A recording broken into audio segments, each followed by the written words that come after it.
The setting sun is like pools of melted blood, slowly shining on the urban streets lined with high-rise buildings. Cui Hao rubbed his sore shoulders and walked out of the company building, holding instant noodles and beer bought at the convenience store. It was an ordinary Friday afternoon. He was still thinking about how to complain to his wife about working overtime when he got home, and then he would sit on the sofa and watch an old movie. His wife Xiao Min and his son Xiaoqia are waiting for him at home. The boy has recently become obsessed with football and is always clamoring for his father to play with him. Thinking of this, Cui Hao raised the corners of his mouth slightly and quickened his pace. The streets are full of people and traffic. The aroma of cumin and chili wafted from the barbecue stalls on the roadside, making Cui Hao's stomach growl. He was looking down at his phone, scrolling through comments in his circle of friends, when suddenly, a sharp scream cut through the noise. Ah! Cui Hao suddenly raised his head and saw not far ahead, a middle-aged man in a suit and leather shoes fell on the sidewalk. His face was twisted as if it had been burned by fire, and gray spots quickly appeared on his skin. The crowd of onlookers was stunned, and someone stepped forward to help him, but saw the man suddenly bounce up, his eyes red, growling like a beast, and bit the kind man's neck. Blood spattered out and sprinkled on the asphalt road like a fountain, and the fishy smell filled the air instantly. Damn, what is this? Cui Hao's heart suddenly shrank and he instinctively took 2 steps back. Screams surged around, and the crowd began to flee.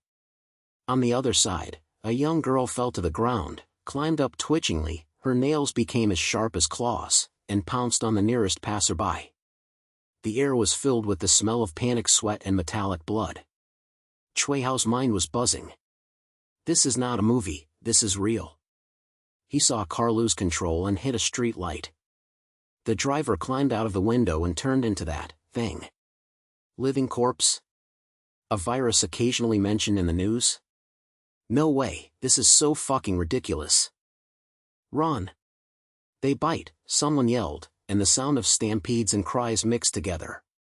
Cui Hao turned around and ran away, the sound of the soles of his shoes rubbing against the ground roaring in his ears. His legs felt like lead, and Xiao Men's smiling face and Xiaoqia's naughty energy flashed through his mind. He can't die here, he has to go home and protect them. Just as he rushed through an intersection, an inexplicable chill ran down his spine. Cui Hao's footsteps paused. He didn't know why, but he just felt something was wrong. Intuition?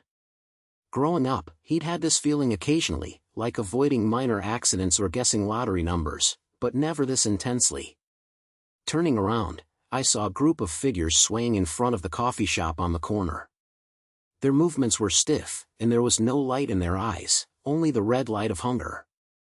Low roars gathered from all directions, like a chorus from hell, and a wave of living corpses was coming here. Damn! Cui Hao muttered to himself, his heart beating like a drum. He instinctively turned into the alley next to him, the narrow passage blocking his view. Behind him, the roars were getting closer and closer, and the footsteps were as chaotic as heavy rain hitting the ground. He was panting and his mind was racing. He couldn't go straight to his home, it was the city center over there and it would definitely be more chaotic. Subway station. Underground tunnels may provide a temporary escape from the limelight. At the end of the alley is a sewer entrance, with the iron gate ajar. Without saying a word, Cui Hao got in, and the darkness swallowed him instantly. The damp musty smell in the tunnel hit your face, and the water-filled ground beneath your feet made a squeaking sound when you stepped on it. He groped forward, the mobile phone's flashlight beam flickering, illuminating the mottled graffiti and broken wires on the wall. In the distance, there were faint lights flickering on and off like will-o'-the-wisps, accompanied by a low hum. Cui Hao's heart was pounding. This place was supposed to be an old tunnel for subway construction, but now it was as dead as a tomb. Suddenly, that instinct came again, there is danger on the left. He stopped suddenly, and when the flashlight swept over, he saw a pile of broken steel bars piled in the corner of the wall, and there was faint movement below. A low roar came from there, and the arm of a living corpse stretched out, and its nails scraped against the cement, making a harsh friction sound. Cui Hao took a breath, quietly walked around, and moved forward against the right wall. Cool. This intuition saved his life. He felt a wonderful luck surge through his body, like a hidden potential being awakened. In the past, he was just an ordinary office worker, working 9 to 5, complaining about his mortgage and his boss. Now, this damn thing keeps him alive. Deep in the tunnel, lights flashed more frequently, like broken neon lights mocking his ignorance. Cui Hao's shoes stepped into the puddles, making an icy splash. The rotten stench hung in the air, making his stomach churn.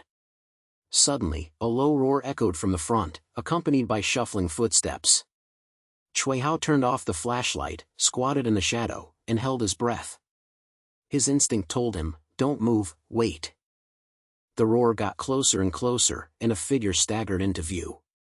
It was a man in work clothes. He was no longer human. His skin was cracked, revealing the squirming muscles underneath, and his eyes turned white like dead fish. It smelled something and turned its head sharply in Cui Hao's direction, with sticky saliva dripping from its mouth.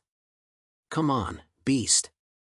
Cui Hao cursed in a low voice, groping around with his hand, holding a rusty iron pipe. The tube was cold and heavy, holding it in his palm like an extension of his arm. His legs were shaking, but Xiao Men's face flashed in his mind. She was still waiting for him to come home to cook, and Xiaojia was still waiting for him to tell a bedtime story. He couldn't retreat, he had to live for them. The living corpse rushed over, faster than expected, claws waving and clawing at his face. Cui Hao dodged sideways, and the iron pipe whizzed out, hitting it in the knee. There was a crisp sound of broken bones, and the living corpse fell to its knees, roaring even more wildly. Cui Hao's heart was about to beat out of his chest, and fear was like ice water on top of it, but he didn't stop. With the second swipe, the iron pipe hit its head, a bloody sensation came, and warm liquid splashed onto his hand. The living corpse twitched twice and collapsed. Cui Hao gasped and leaned against the wall. The iron pipe slipped from his fingers and clinked to the ground. The smell of blood was so strong that he couldn't get rid of it. His stomach churned and he almost vomited it out. The transition from fear to courage at this moment made him stunned. Deep inside, a voice shouted, "Is this the survival instinct?" In the past, he didn't even dare to kill a chicken, but now he ended a life with his own hands. No, it was no longer a human being. For Xiao Men and Xiaojia, I have to become stronger and go home. He wiped the blood off his face and felt something awakening in his body, like a sleeping beast opening its eyes. Lucky? Potential? No matter what, he had to survive in this doomsday. Scattered low roars were still echoing in front of the tunnel, but Cui Hao's intuition guided him to move forward. In the flickering light, he saw an iron door, vaguely leading to a deeper area. Just as he was approaching, a crisp sound suddenly sounded. Jingle bell. Doorbell? In this damn place? Cui Hao frowned, and the chill climbed up his spine again. The voice came from behind the iron door, as if summoning something unknown. Word count, 1287. The weird tinkling sound was still echoing in Cui Hao's ears, as brisk as someone playing a prank behind the door, but it made the hairs on the back of his neck stand up one by one. The air in the tunnel was as hot as a steamer, mixed with the smell of rust and rot, and every breath felt like swallowing a handful of sand. He squatted in the shadow, holding the bloody iron pipe tightly in his hand, his mind racing. What the hell is this? Auditory hallucinations? Or a trap? In the past, when he watched horror movies, he always laughed at the protagonists who were as stupid as pigs. Now it was his turn, and his legs were as weak as noodles. He took a deep breath and forced himself to stand. You can't stop. If you stop, you'll die. Xiao Men and Xiaojia were still at home, waiting for him to open the door, bringing the heat and laughter of the takeaway. Recalling the morning before the virus outbreak, he was still clumsily frying eggs in the kitchen. Xiaojia leaned on the table and yelled, "Dad, your egg yolk is broken and looks like dog shit." Xiao Men smiled and patted him on the head and said, "Howsy, you are so good at it. It will be unlucky for you to marry me." That day was as plain as boiled water, but as warm as a winter quilt. Now, everything is broken. He had to live and go back to find them. No matter how fierce the virus was, it could not cut off this road. The fire in his heart sprang up, causing him to grit his teeth and move forward. It was getting darker deep in the tunnel, and the water under my feet reflected the dim light of the mobile phone flashlight, shining like countless broken mirrors. Cui Hao's shoes made a sticky gurgling sound when he stepped in the water, and every step was like struggling in the mud. Resources? Not to mention food, he didn't even have water, and his throat was as dry as a burning desert. The mineral water machine in the company's pantry flashed through his mind. His colleagues were drinking and complaining about the stock market. He always said with a smile, "Drink, buddy, you have to work overtime tomorrow." Now, those jokes are like knives, hurting my heart. Despair surged like a tide, and he imagined himself falling here, turning into a pile of rotten flesh, being eaten clean by living corpses. Will Xiaojia cry? Will Xiaomin carry it alone? No, you can't think about these things, living is the only way. Just when he lowered his head and gasped for air, that familiar intuition came again, tugging at his heart like an invisible thread, pointing to the wall on the left. Cui Hao was stunned, and when he looked closer, he saw a hidden crack in the wall covered with dust, but his intuition told him, dig. He pried it open with an iron pipe, and the dust hit his face, making him cough. Inside was a metal box with a rusty lock. He smashed it hard and it opened with a snap. It was stuffed with things, several cans of expired canned meat, which still smelled of a faint salty aroma, a half-full bottle of mineral water, the cool touch made his eyes burn, and a fire axe. The blade of the axe was sharp enough to shave, and it was heavy in his hand, as if he had an extra life. God, you finally opened your eyes. Cui Hao muttered to himself, tore open the can and stuffed it into his mouth. The meat juice dripped down his chin, and the salty taste mixed with the pleasure of hunger made him almost cry. It's not a big meal, but to him, it tastes better than Michelin. He wiped his mouth and felt some strength returning to his body. In the past, he never believed in luck and always felt that life depended on hard work. Now, this intuition is like a hidden partner, turning him from a panicked rabbit into a decent hunter. More alert, he began to pay attention to every shadow, every sound. You can no longer be as reckless as before. You have to use your brain to protect your family, and you have to become a monster among monsters. The discovery of the supply box cheered him up. He shouldered his axe and continued moving forward. The tunnel is winding like the intestines of a python, with exposed wires on the walls and occasional sparks. Suddenly, the lights ahead flickered again, red and yellow, like broken Christmas lights, and the buzzing sound of electricity whispered in my ears. Cui Hao's heart sank. There was something wrong with the lighting. It was the one that attracted the living corpse last time. Now, it flashed more frequently, like a wink, tempting something to come over. A low growl seeped out of the darkness, first one, then two, then three or four. A small group of living corpses. Their footsteps dragged, like dragging iron chains, and their roars echoed in the tunnel, causing ripples to appear on the water. Cui Hao's hair stood on end, and his instinct screamed, ambush. The tunnel was so narrow that only one person could pass through. He quickly retreated to a corner, leaned his back against the wall, and raised the fire axe. Their rancid smell hung in the air like a rotten fish market doubled. He heard the first one turn around, its gray skin flashing in the light and its eyes as red as hot coals. Come on, you bastards. Cui Hao cursed in a low voice, his mind racing. You can't fight head-on, you have to outsmart yourself. He caught a glimpse of a pile of broken wires beside the wall and had an idea. Is the light a decoy? Why do they always come here? It's like a virus is calling, specifically trying to catch humans. This clue gave him a chill, but now was not the time to think about it. The first living corpse rushed towards him, his claws missing. Cui Hao dodged sideways and slashed the axe from top to bottom, cutting into its shoulder. There was a muffled sound of flesh and bone being separated, and blood spattered onto the wall, sticking hot to the skin. It roared and fell down, blocking the passage. The two behind it couldn't squeeze in, and they were so anxious that they scratched and bit. Cui Hao didn't give them a chance. He picked up the iron pipe on the ground and smashed it against the wire.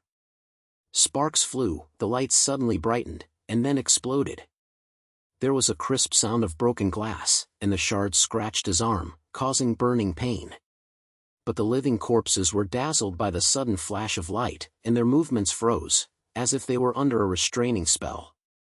Cui Hao seized the opportunity and swung his axe twice. The first one broke the second one's leg, and the second one smashed the third one's head. The touch of bloody flesh made his stomach churn, but this time, he didn't flinch. When the fourth one came up, he hooked its feet with an iron pipe and pulled it, and it fell into the puddle. Cui Hao ended it with an axe.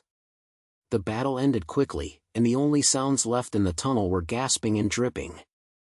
Cui Hao slid and sat against the wall, the blood on the axe dripping down the edge and mixing with the water on the ground.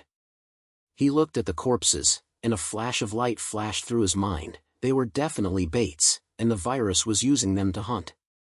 Suspense filled the air like mist, and his heartbeat was not yet steady, but a sense of accomplishment came over him.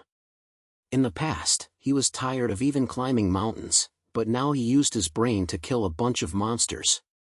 This growth is not empty talk, it is real, alert, resourceful, and for Xiao Men and Xiaojia, he is even more ruthless.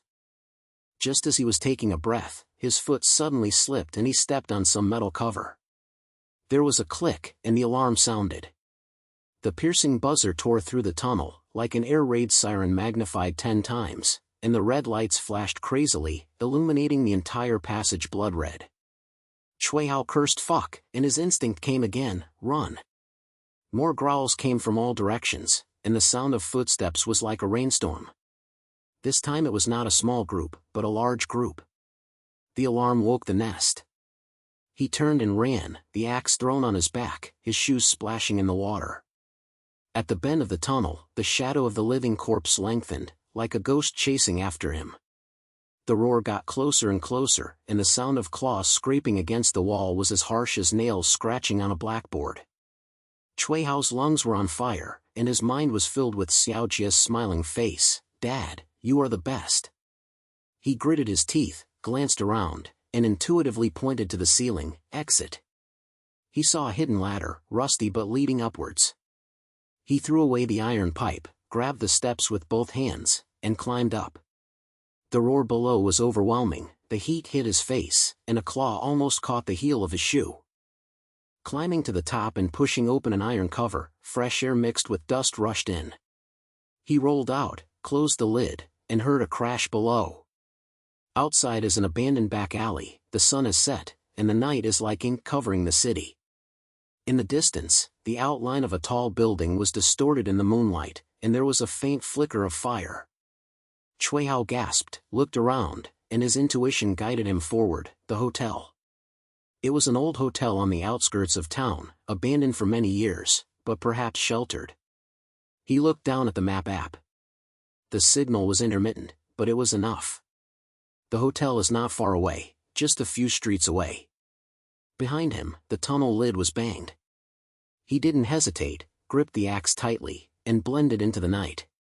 The city behind him roared like a beast panting, and he was no longer the office worker who only complained.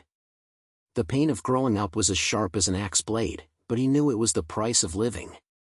Word count, 1268. The night was like a thick layer of ink, pouring on the ruins of the city. Cui Hao's footsteps made a slight crunching sound on the gravel road, and every step was like stepping on the apex of his heart. The outline of the hotel emerged in the moonlight like a tilted tombstone, and a faded signboard hung on the towering porch, Huaxia Hotel, the handwriting mottled as if it had been scratched by claws. The air was filled with the smell of moldy wood and the burning smell of distant burning. When the wind blew, mixed with a faint roar, it came from the sewers or the depths of the ruins. He held the fire axe tightly. The blood on the axe handle had dried and stuck to his palm like old scars. The alarm in the tunnel was still buzzing in his ears, and the buzzing sound seemed to penetrate into his brain, reminding him that there were no rules in this world, only the primitive impulse to survive. Cui Hao moved forward close to the wall, his eyes scanning the surroundings. The hotel is surrounded by collapsed walls and rusty iron fences. The parking lot inside is filled with overturned cars, the windows are broken, and there are occasional black shadows shaking inside. Living corpses? Or hallucination? His instinct didn't ring, he was safe for the time being, but his throat was as dry as if he had swallowed sand, and the bit of canned meat he had chewed in the tunnel had long since been digested. Xiao Min's face flashed in my mind. She always said, "Haozi, you are a timid person, you just hide when something happens." Yes, he used to hide from his boss in the office, but now he hides from monsters in the apocalypse. But can you hide for a lifetime? No, we have to go in, find food, water, and some breathing space. For that boy Xiaoqia, he had to become a man who could support his family. The side door was ajar, and the doorknob was as cold as ice. He pushed gently through the crack and slipped in. The hall was as dark as ink, with only the moonlight streaming in through the broken windows, illuminating the dust on the carpet and scattered papers. The air was hot and humid, mixed with the smell of old smoke and the sweetness of rotting meat, making his stomach churn. Behind the counter was an overturned filing cabinet. The drawers were open and the documents inside were scattered like snowflakes. Cui Hao squatted down and carefully swept the flashlight beam to avoid direct exposure. He heard his heartbeat, pounding like a drum, and the roar in the tunnel echoed in his mind. "Don't be careless, this place looks empty, maybe there is something hidden." As he was groping forward, a crisp tinkling sound suddenly rang from deep in the hall, like an old-fashioned elevator doorbell, echoing in the empty space and making his eardrums numb. Cui Hao froze suddenly, his hair standing on end. The sound was so weird, like a ghost calling in this dead hotel. Intuition ran through my spine like electricity. Danger. He instinctively threw himself toward the shadow of the sofa next to him, curled up, and held the axe across his chest. Cursing in my heart, "Damn, come again?" The light in the tunnel, and now this doorbell, is definitely not a coincidence. Is the virus at work? Or is it a trap left by the survivors? Jingle bells, the sound was intermittent, like a broken music box, causing agitation in the corridor behind the hall. Low growls came and went, first one, then several, and shuffling footsteps poured out from behind the stairs and the guest room door. Cui Hao peeked through the gap in the sofa and saw several gray figures staggeringly appearing. Their heads turned toward the source of the sound, their eyes flashing red, like fish being pulled by fishing hooks. The rotten smell hit your nose, mixed with the ringing of the doorbell, making the air distorted. Cui Hao's breathing was shallow and rapid.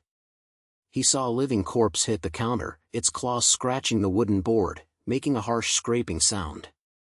More shadows crawled out of the shadows, and the dead silence in the hotel instantly turned into a beast's cage. He didn't move, his mind racing. Where is this doorbell? The sound came from the elevator entrance, where there was an old control panel and the lights were still flickering faintly. Cui Hao's eyes narrowed. For the first time, he did not rely purely on intuition, but began to analyze. Lights attract living corpses, and the doorbell does the same. This is a trap. Who set it up? Human? To clean out the nest? Or is it a bait evolved by the virus? In the past, when he watched the news, he always felt that the end of the world was science fiction. Now, this suspense is like a web, making him breathless. But this analysis made him realize, I am no longer a rabbit running around, I have to use my brain to dismantle this net. Not all the zombies came, only a few scattered ones swayed out of the corridor and rushed towards the elevator. Their movements were stiff, but their sense of smell was sensitive. One turned its head and its nose twitched, as if it smelled his sweat. Cui Hao's heart sank to the bottom. It's coming. He gripped the axe tightly and sprang out of the shadows, his steps as light as a cat's. Before the first zombie could react, he swung his axe across it and cut into its neck. Blood spurted onto the wall, as hot as boiling water. The second one rushed towards him, waving his claws in the air. Cui Hao sighted to dodge. This time he was not as panicked as he was in the tunnel. He remembered Jian. No, from the action movies he had seen before, he used the force to push the axe handle against its arm, and twisted it, causing the bones to snap and break. The third one attacked from the side. He rolled down low and lifted the axe blade from bottom to top, slicing open its abdomen. The intestines slipped out. The sticky feeling made him nauseous, but his movements became much smoother. During the battle, Cui Hao's mind kept thinking, the doorbell is still ringing, attracting more people, and the source must be cut off. Panting, he rushed toward the elevator panel, the axe smashed down, wires snapped, and sparks flew everywhere. The tinkling stopped suddenly, like a throat being strangled. The roar in the hall suddenly became chaotic. The scattered living corpses shook their heads and lost their direction. Some hit the wall and some bit each other. Cui Hao seized the opportunity and killed the last one with an axe. The bloody head rolled to his feet. He slid against the wall and sat down, his chest heaving, sweat mixed with blood flowing down his face. Cool. This was not luck, it was him who dismantled the trap and avoided total destruction. If the impulse passes, they will definitely be attacked by a group of people. Smart upgrade? It sounds pretentious, but it feels so damn good. From being a reckless man in the tunnel to being a hunter now, he felt like something was blooming inside his body, like a seed breaking through the ground. After his breathing stabilized, Cui Hao stood up and swept the flashlight across the hall. There are diaries scattered under the sofa. The covers are dirty, as if they were left by survivors. He picked up a book, opened it, and scrawled, "On day 7, the hotel became a temporary stronghold, with more than a dozen people crowded on the 3rd floor. The food was enough for a week, but there were more and more living corpses. Some people said that the virus leaked from the hospital, and there was something weird in the laboratory over there." Cui Hao's heart skipped a beat. Hospital? The hospital in the main plot? No, this is a clue. The diary continued, "The doorbell is automatic and has a timer, trying to lure away the monster. But the risk is high, someone died. Don't believe in the lights, they are like the horns of wolves." He closed the book, his hands shaking slightly. The hotel had been a stronghold, and humans tried to resist, but failed. Is the source of the virus in the hospital? Then we have to go explore and find the antidote for Xiaomen and Xiaojie. But the feeling of loneliness came like a tide.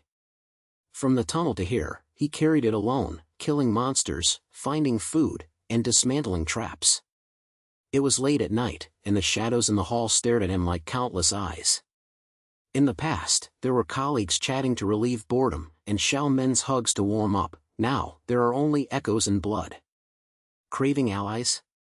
Yes, he needs people to share his worries and fight with. You can't always carry it alone, or it will collapse. Just as he stuffed the diary into his pocket, a small sound came from the stairs. It was not a roar, but footsteps, human. Cui Hao's instinct did not alert him. He approached with an axe and hid behind a pillar. At the top of the stairs, 2 figures, one man and one woman, walked downstairs slowly, their movements alert. The woman is of medium height, wearing a white coat, as dirty as a rag, with messy hair, but eyes as bright as lights. The man is a strong man, carrying an iron bar on his shoulder, with fragments of military uniform hanging on his body, and scars on his face. "Yutong, don't worry, I've swept this layer." The man whispered, his voice as rough as sandpaper grinding against a wall. The woman Yutong shook her head, her voice clear but tired. "Giant pain, the doorbell just stopped, someone must have done something. It's not a monster, it's a human being." Cui Hao's heart was pounding, they heard it. He took a deep breath, stepped out of the shadows, and raised his axe but did not attack. "Don't move. I am a living person, not those things." The 2 men turned around suddenly, raising the iron rod but not swinging it. Giant Pain squinted his eyes and looked at it. "Boy, what did you do?" "Doorbell?" Cui Hao nodded, his throat dry. "Yes, a trap. My name is Cui Hao, come from the tunnel." "You guys?" Yutong took a step forward and glanced at his wound. "I am Yutong, a hospital doctor. This is Giant Pain, a former soldier. We hid on the 3rd floor for 2 days. This hotel is an old stronghold, but it is not safe. Do you have a log?" Cui Hao handed over the notebook, and Yutong flipped through it, frowning. "Hospital, yes, I worked there. The virus escaped from the laboratory, and the source was there. But there are too many living corpses, so we have to form a team." Giant Pain snorted. "Boy, look at the blood on your axe, novice." but if you dismantle the doorbell, it counts as 2 moves. Join? First prove that you are not a slut. Cui Hao looked at them, and the lonely ice melted a little in his heart. Trust? It's still early, but it's a start. He nodded. I have intuition and can predict danger. I have to live for my family. Let's go to the hospital together. Yutong smiled, and for the first time a warm voice echoed in the hall. Okay, from now on, we are a team. Giant Pain patted him on the shoulder, as hard as a hammer. Boy, welcome. In the apocalypse, fighting alone is courting death. Cui Hao followed them upstairs, his steps brisk. The wooden planks of the stairs creaked, and there was still blood in the air, but there was light ahead. A candle? No, it's a glimmer of hope. There are many inner transitions. From a lone wolf to a partner, he feels a little older and a little stronger. The hospital is ahead and the conspiracy is waiting, but now, he is no longer alone. Word count, 1246. The wooden planks of the stairs creaked under the feet, like old bones complaining, and each step caused a slight rise of dust, mixed with the residual smell of blood and musty in the air. Cui Hao followed Giant Pain and Yutong, the fire axe in his hand still shaking slightly, not out of fear, but out of excitement mixed with exhaustion. The corridor on the 3rd floor was as dark as the belly of a black snake. Moonlight slanted in through the broken windows, illuminating the mottled wallpaper on the wall and scattered suitcases. The low roar of the city in the distance could be heard faintly, like a subwoofer in the background, reminding them that the world outside was still collapsing. Here, come in. Giant Pain pushed open a door, swept the iron rod in, and only let them in after confirming that there was no movement. The room was a standard guest room, with rumpled sheets, as if the owner had fled in a hurry. There was a small table in the corner with a few candles placed on it. The flames swayed, casting dancing shadows. Yutong lit one, and Cui Hao breathed a sigh of relief at the warm yellow light. It was finally not that damn darkness. Sit down, the wound needs to be taken care of. Yutong's voice was steady, like a nurse giving orders in a hospital. She took out gauze and a small bottle of disinfectant alcohol from her backpack, and her movements were so skillful that Cui Hao felt at ease. Giant Pain stood against the door, his eyes glancing out the window, his knuckles turning white as he held the iron rod. Cui Hao took off his shirt. The scratches on his arms looked even uglier under the candlelight. The edges were a strange gray-red color, as if they had been burned by something. He frowned. The tunnel and the doorbell were scratched without paying attention. It hurt, but it didn't bite. Yutong came closer, frowning slightly, and wiped it with alcohol. The stinging pain was like a needle prick. Cui Hao gasped, and the sharp smell of alcohol filled the air. Luckily, I didn't bite. But there's something wrong with the wound. She gently scraped the edge with a knife and scraped off a trace of gray mucus, brought it to her nose and smelled it, and her face darkened. The virus has mutated. It's not a simple bite infection. This mucus has a chemical smell, like it was synthesized in a laboratory. Your intuition saved you. If you look deeper, it might have been transformed. Cui Hao's heart sank, and the lights and doorbells in the tunnel flashed through his mind. Mutation? Can the virus still play this trick? The hotel's log said the source was in the hospital. Have you worked there? Yutong nodded and continued to bandage. Yes, I am an emergency doctor. A week before the outbreak, there was a project in the laboratory to study neuroenhancers.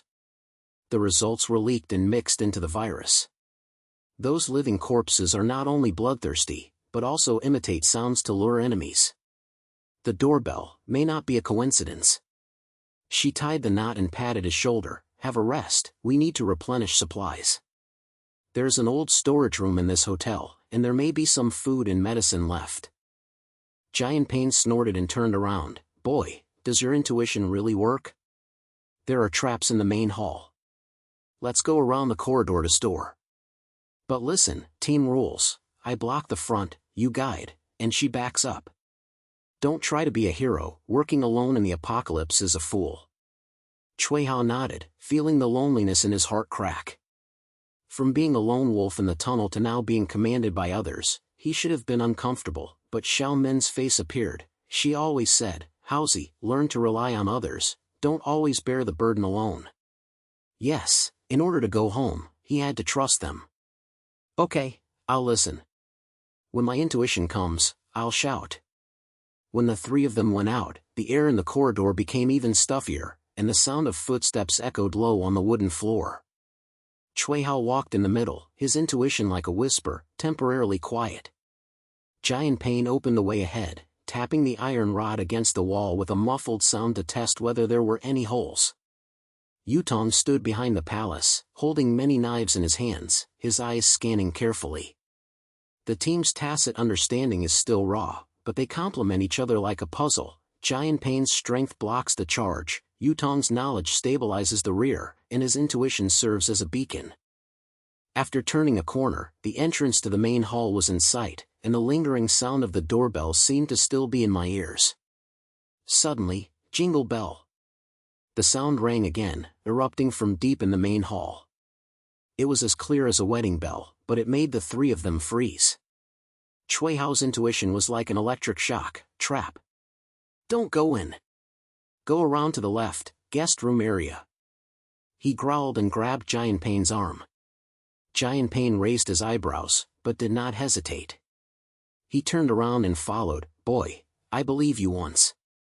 If you are wrong, I will kick your ass.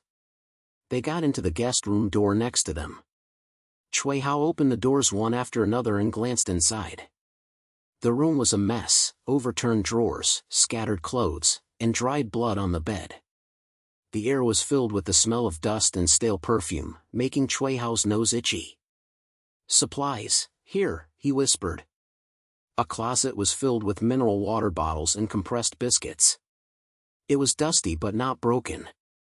Yutong quickly stuffed his backpack into his bag, while Giant Pain guarded the door, sweeping the iron rod across to block a shadow that peeked through the crack of the door. Not a living corpse, but a mouse, scurrying away screaming. Halfway through the search, the crisis escalated.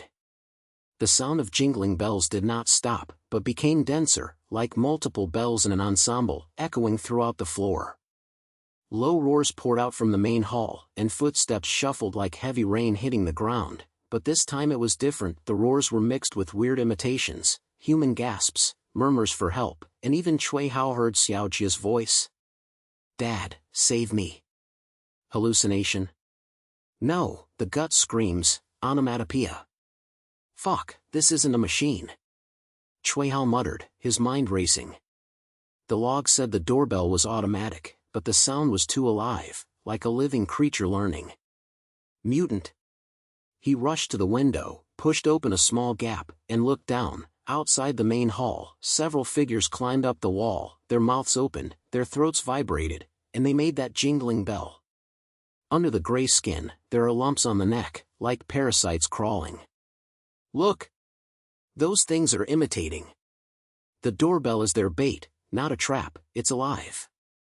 Yutong came over, his face pale. Oh my god, the virus has evolved. The enhancer in the laboratory allows them to learn sounds and hunt humans. It's like the howl of wolves, but more insidious. Giant Pain's iron rod clenched loudly, secret revealed. Okay, morale up. Boy, your eyes are poisonous. Come on, fuck them. The morale of the team was ignited like fire, and Cui Hao felt that the wall in his heart collapsed. From walking alone to this moment, he believed in them. It's not about blind faith, it's about seeing complementarity. Giant Pain's fierceness, Yutong's brain, and his intuition. For Xiao Men and Xiaojia, this team is a bridge and must be protected. The roar was approaching, and a group of mutated zombies poured into the guest room area from the corridor. 5 or 6 of them moved faster than ordinary living zombies, with claws like hooks and mucus dripping from their mouths.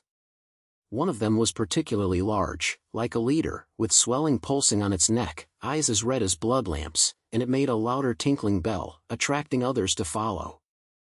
Here we come. In front of Giant Pain, behind Yutong, I will guide you. Cui Hao shouted, his intuition was like an arrow, dodge left. Giant Pain's iron bars swept across, and the first one flew into the air and smashed into the wall, causing sawdust to fly. Cui Hao's axe followed up and hit its leg, making a cracking sound. The second one attacked from the side. Giant Pain growled, "Boy, right." Cui Hao responded intuitively, rolled to the ground sideways, picked up the axe blade from below, and cut open its abdomen. The intestines slipped out, and the fishy smell hit his nostrils. Yutong was behind and threw out a glass bottle, disinfectant alcohol. The third one was hit, and the fragments scratched its skin. She lit a match and threw it on, and the flames burst out, making it scream and twist, and the smell of burnt meat filled the air. Cooperation is like gears meshing. Cui Hao's intuition predicts every step. Jump up. He leaped over a talon and smashed the axe into the leader's lump. Giant Pain laughed, "Well done." The iron rod was like a whip and hit the leader's arm, breaking the bones. The leader roared, the jingle changed its tone, and his claws swung at Giant Pain. Cui Hao's instinct flashed, "Low." Giant Pain instinctively squatted down, but Cui Hao's axe came down from above, hitting the lump in the middle. Mucus sputtered, the leader's throat exploded, like a balloon bursting, and the sound stopped. Giant Pain stood up and struck off its head with a stick. The flesh and blood were blurred, and the hot blood splashed onto the faces of the three people, sticky and hot. The remaining corpses were in chaos, losing the call of their leader and biting each other. Cui Hao gasped, blood dripping from the axe. Giant Pain patted him on the back, "Boy, cooperate tacitly. This intuition is a golden finger." Yutong checked the injury. "It's not serious, but the virus mucus needs to be washed away. We have got all the supplies, and the hospital can't wait. The source is there, and there may be an antidote." Cui Hao wiped his face, and his heart surged. From fighting alone in the tunnel to counterattacking as a team, he has changed. Trust is not a weakness, it is strength. "Xiao Men, Xiaojia, wait until I get home. I can protect you from this fire." Outside the corridor, the night wind blew in, mixed with the flickering lights of the hospital in the distance, as if calling. They packed their backpacks, opened the windows, and prepared ropes to go downstairs. Behind him, the roar of the corpses gradually weakened, but Cui Hao knew that the real battlefield was ahead, waiting for them to unravel the mystery of the virus. Word count, 1248. The night wind outside the window caressed the broken windows of the hotel like a ghost hand, mixed with the roar of the city in the distance and the smell of burning. The three of them slid down the rope to the third floor. When they landed, Cui Hao's boots made a crisp sound when they stepped on the broken glass, which made his heart tighten.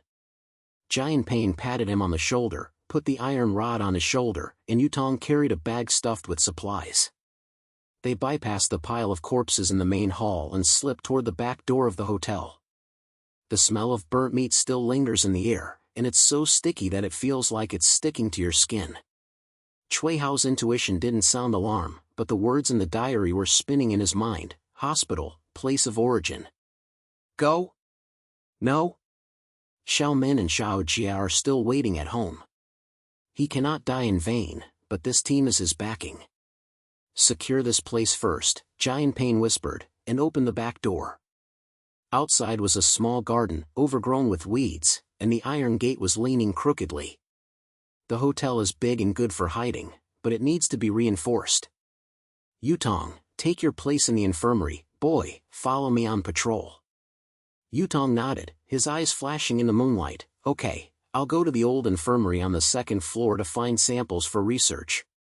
The virus mutates quickly, and we need to find out its weaknesses. Cui Hao followed Giant Pain around the hotel. The night was like ink, and the street lights in the distance flickered intermittently, like a broken eye blinking incessantly. They blocked the side door with wire and wooden boards. Giant Pain's movements were as skillful as a veteran building a fortification, and sweat slid down his scarred face. Boy, I learned this when I was in the army. If the defense line is not strong, you will become the bait when the monsters come swarming. Cui Hao handed over the iron nails, feeling that this cooperation was like fighting for wealth, which warmed the chill in his heart. When he arrived at the main entrance, Cui Hao suddenly froze, and a chill shot up his back, like an invisible needle piercing his brain. Intuition. It's not a small fight, it's a big wave, a wave of living corpses approaching from the east. He grabbed Giant Pain's arm. Stop. There is movement on East Street, a large group, the roar is like a tsunami. We need to hurry up and reinforce it. Giant Pain squinted his eyes and listened carefully, and sure enough, low roars gathered in the distance, and the footsteps were chaotic like heavy rain hitting the ground. Shit, here we come. Go back and assign the work. Yutong is studying viruses, and you, my boy, will practice fighting with me. You can't always rely on intuition, and you have to be very close. They retreated to the second floor, where Yutong had already lit candles in the infirmary, with a diary and a small bottle of mucus samples scraped from the pile of corpses spread out on the table. The room was filled with the pungent smell of disinfectant mixed with the warm fragrance of wax oil. Cui Hao stood close to the door, watching her use a microscope, an old thing, but still useful, to get closer to the sample. This thing has abnormal proliferation of nerve fibers, Yutong murmured, frowning. It's like being controlled by a parasite. There are records in the hospital laboratory, and it originated there. It was a military project to enhance soldiers' senses, but the virus backfired. Cui Hao's heart sank, and the page he opened in the diary came into view. Scrawled words read, Hospital B2 floor, core sample room. The virus escaped from the test tube, and the first batch of infected people were volunteers. They changed, not only biting people, but also learning sounds. Suspense filled the air, and his mind was buzzing. Xiao Min and Xiao Jia were at home, and the antidote to the virus might be there, but going to the hospital? The tunnels are dark and the streets are full of living corpses. What if you can't come back? The inner struggle is like a knife, hiding and surviving. Or fight. He used to hide from his boss's KPIs, but now he hides from his life? No, I have to fight for my family. He took a deep breath and didn't say anything, but the fire in his eyes became brighter. Boy, don't be in a daze. Giant Pain pushed him into the vacant room next door. There was an old sofa and scattered fitness equipment, dumbbells and skipping ropes left behind by the guests before the end of the world. Come on, practice. In Doomsday fighting, the rules are simple: survive. Intuition is your card, but your body has to keep up. Cui Hao took off his jacket and clenched his fists, feeling his palms were slippery. Giant Pain took off his shirt, his muscles were as knotted as iron, and his scars were crisscrossed like a battlefield map. Basics first, defense. When a monster comes, you have to fight back if you can't dodge. He demonstrated, using the iron rod as a prop and swinging it slowly. Cui Hao instinctively retreated, but Giant Pain accelerated, too slow. Where's your intuition? Cui Hao's intuition buzzed, not from danger, but from a premonition. Giant Pain's next move was a leg sweep. He dodged sideways, and sure enough, Giant Pain's legs were swept away like whips, kicking up the dust on the ground. Ha! Boy, how did you know just now? Giant Pain laughed and his eyes lit up. Cui Hao was stunned for a moment, feeling like there were multiple layers of images in his mind, like a slow-motion preview. Upgraded? From the beginning of the tunnel, it became clear. It's not a light alarm, it's a look at the moves. He tentatively punched, Giant Pain blocked it, and threw a backhand hook. Intuition flash, take the bait. Cui Hao lowered his head and dodged, and used his elbow to push Giant Pain's chest. The force was not heavy, but accurate. Giant Pain took a half step back and rubbed his chest. It's great. Your potential is bursting. You changed from an office worker to a hunter, which feels like cheating. Come on, do it again. Training was in full swing, and the room echoed with the sound of gasps and punches. Cui Hao's sweat dripped, and his muscles ached like fire, but he became more confident every time he predicted a move. He used to be too lazy to go to the gym, but now he relies on his intuition and his movements become smoother. Giant Pain taught while fighting, yes, use your strength. The monster is heavy, but you use it wisely. Yutong poked his head in and smiled, you two are like brothers. There's progress in sample research. The virus is afraid of high temperatures and acidity. Alcohol can be burned when added to fire. The relationship is bonded through sweat, and Cui Hao feels no longer alone. There is warmth in Giant Pain's rudeness, and Yutong's calmness is like an anchor. They are like a patchwork shield, a home in the apocalypse. Suddenly, my intuition hit like thunder, the tide is coming. Cui Haofeng stopped, now. The east gate is broken, and there is a wave of living corpses. The three of them rushed out, the roar downstairs was like a tsunami, and the iron gate of the hotel was banged.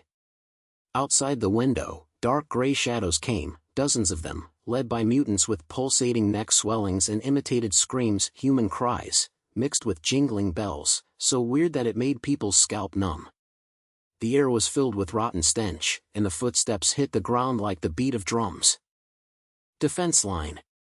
Giant Pain shouted, grabbed the iron bar and rushed downstairs. Cui Hao followed, with the axe in hand and his heart beating like a war drum.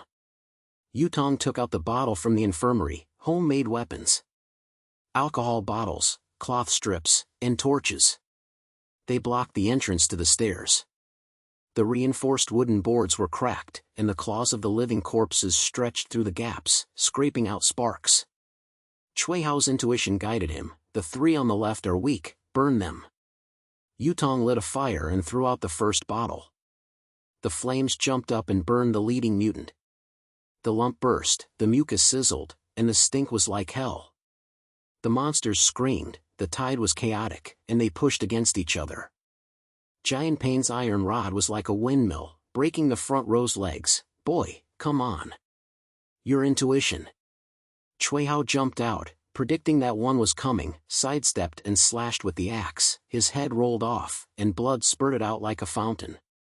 He felt that he had grown like a tide, from fighting alone in the tunnel to turning around as a team. Courage was not just talk, it was real fire. The other one attacks from the side, and instinctively dodges, claw on. He rolled low, picked up the axe from below, and cut open his abdomen. His intestines spilled to the ground and stuck to his shoes warmly. The battle situation reversed, torches were thrown continuously. Yutong's knowledge was like a weapon, aim at the neck. Giant Pain laughed, Yutong, your brain is worth 1,000 troops. Cui Hao made last cuts, swung his axe continuously, anticipating every step, and his movements were like dancing. The monster's charred corpses piled up, blocking the door, the tide receded, and the roar became sporadic. The air was filled with burnt meat and blood, which made their lungs hurt, but they won.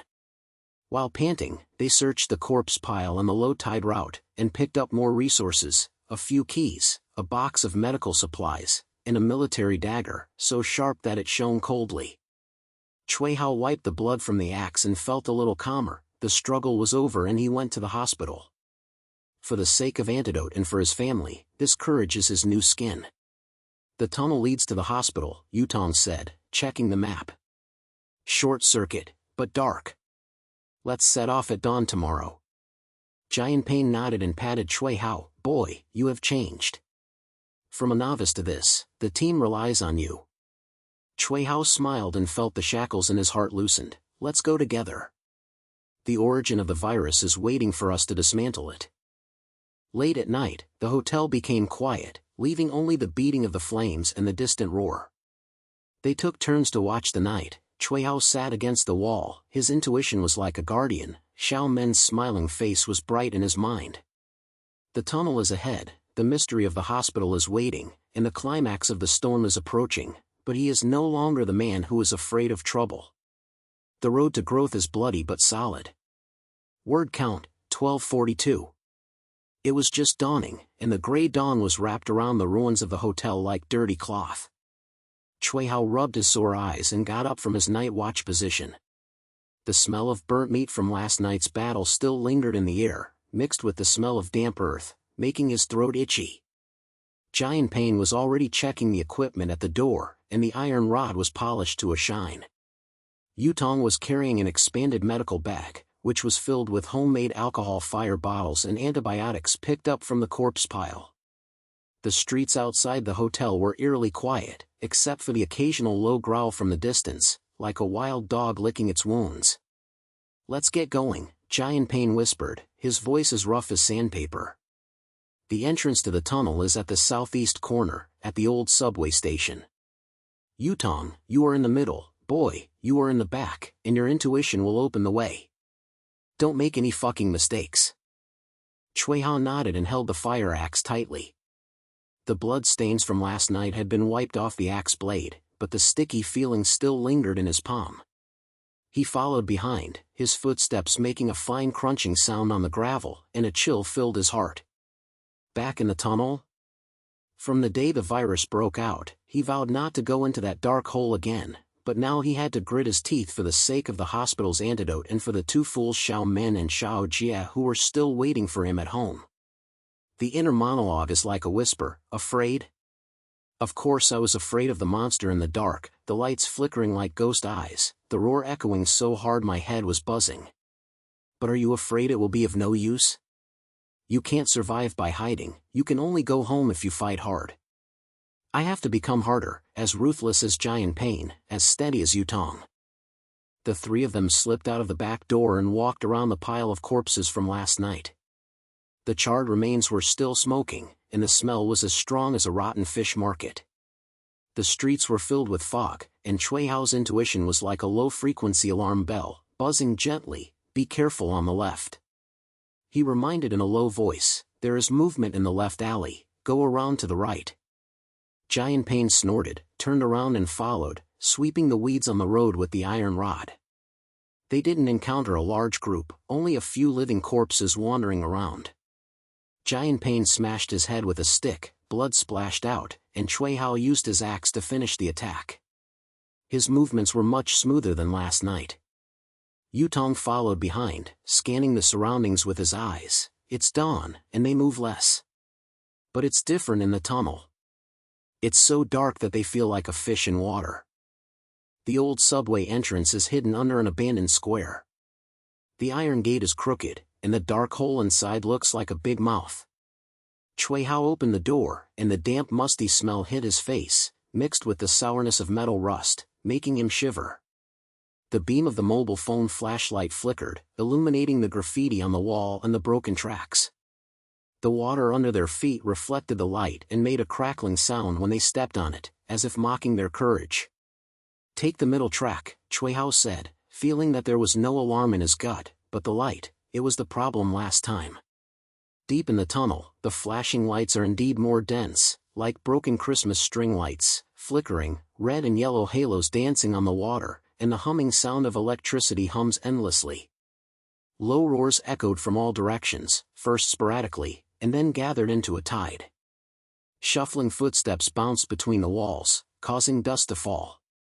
Cui Hao's heartbeat accelerated, sweat slid down his back, and it was as cold as a snake crawling. "Dense," he murmured, like a summons. Giant Pain opened the way in front, swung the iron rod, and hit the first living corpse that jumped out of the shadows. The muffled sound of broken bones echoed, and the touch of bloody flesh made the air stickier.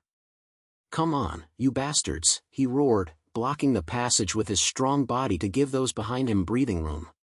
Cui Hao's intuition buzzed, above. "Collapse.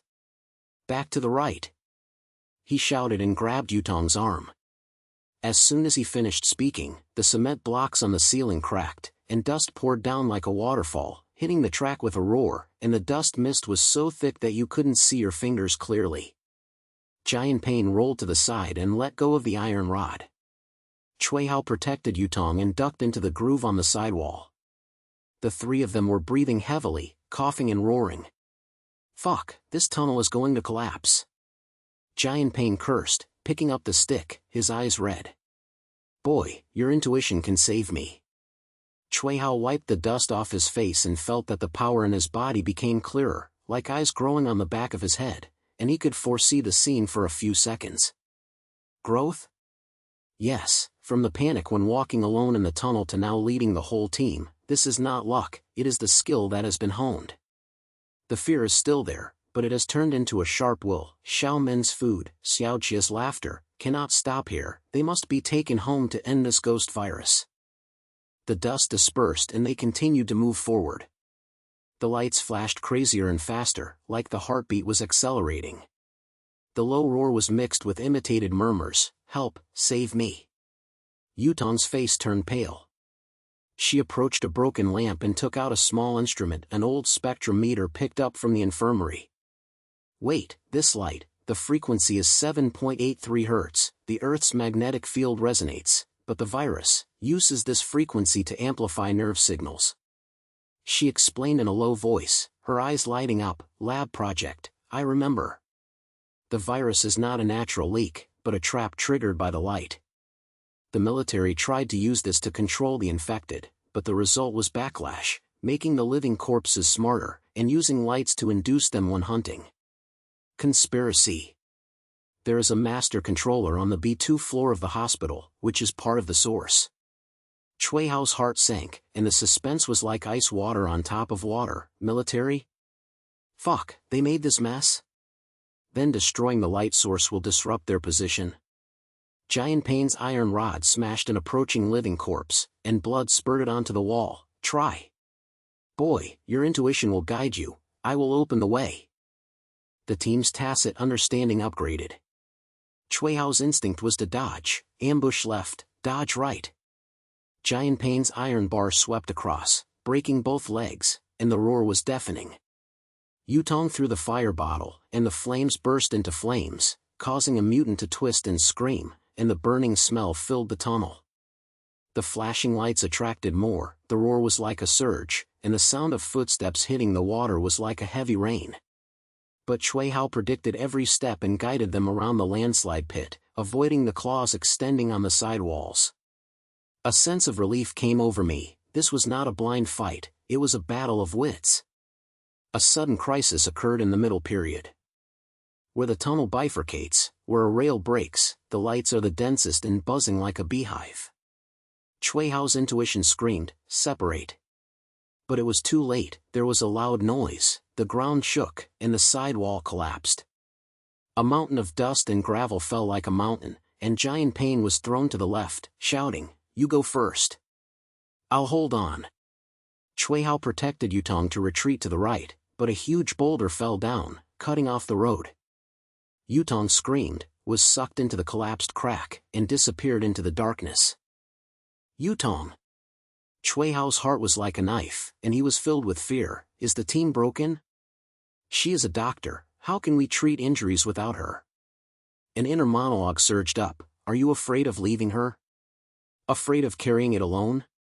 You were like this in the past, Haozi, hiding from trouble and abandoning your responsibilities. But it's different now.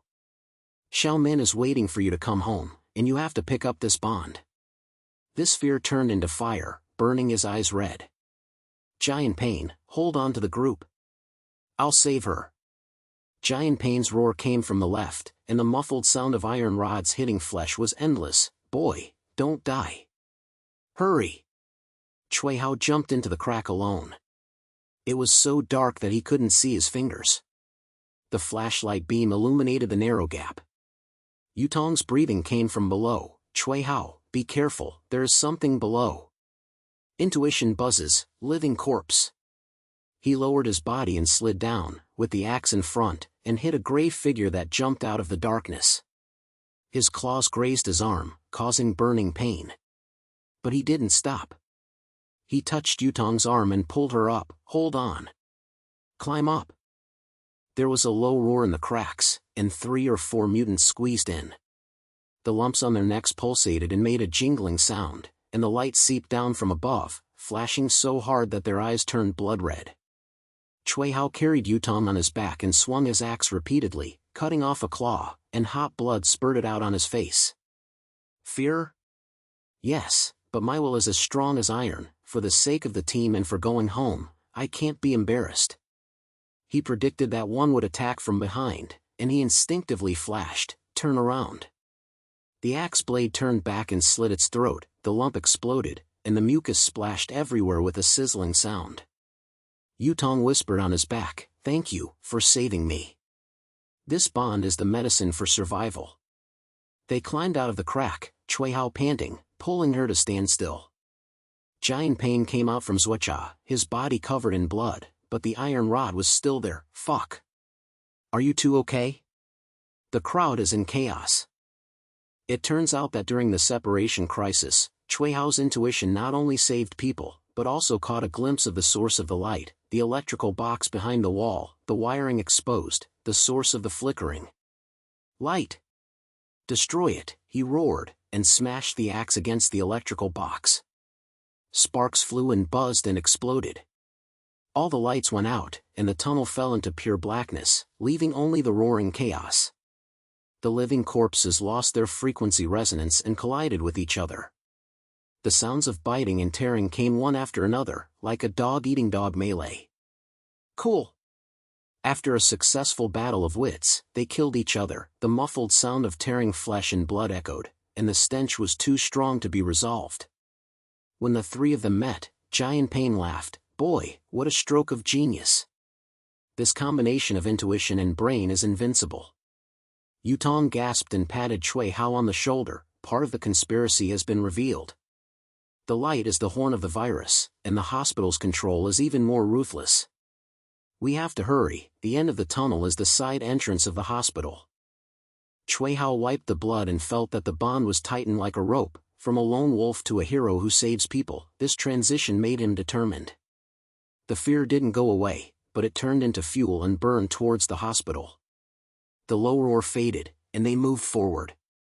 In the darkness, guided by the mobile phone beam, the outline of the hospital loomed in front, waiting for a bigger storm. Word count, 1249. The iron door at the end of the tunnel was rusty, like a forgotten tomb door.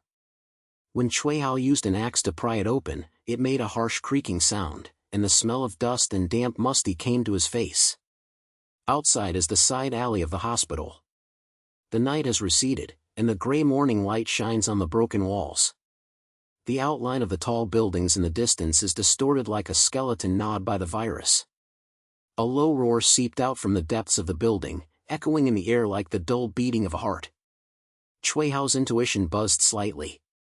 It was not an immediate danger, but a warning bell that was waiting to go off, making the back of his neck shiver. "The hospital has arrived," he whispered, wiping the sweat from his forehead, "but something is wrong inside, like something is waiting." Giant Pain carried the iron rod in front, blocking the crack in the door with his strong body. He narrowed his eyes and scanned the alley. Military hospital, old military territory.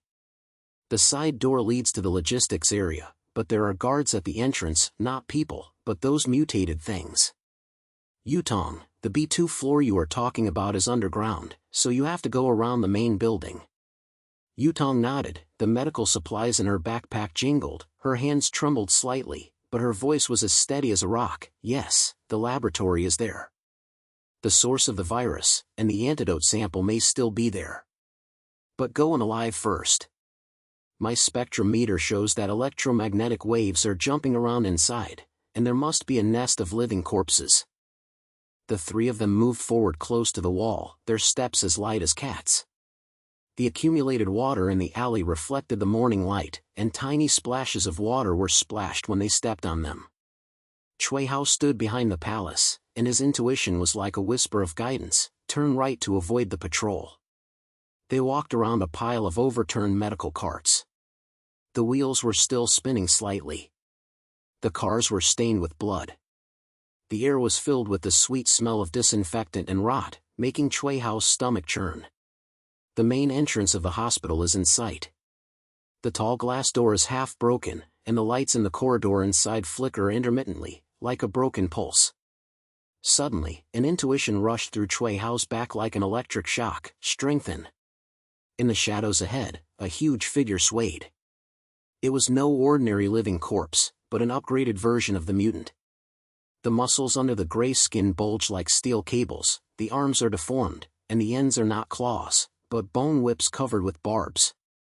The swelling in the neck pulses faster and makes a low hum, like an engine running. Its eyes were bright red, sweeping across the alley, as if sniffing their breath.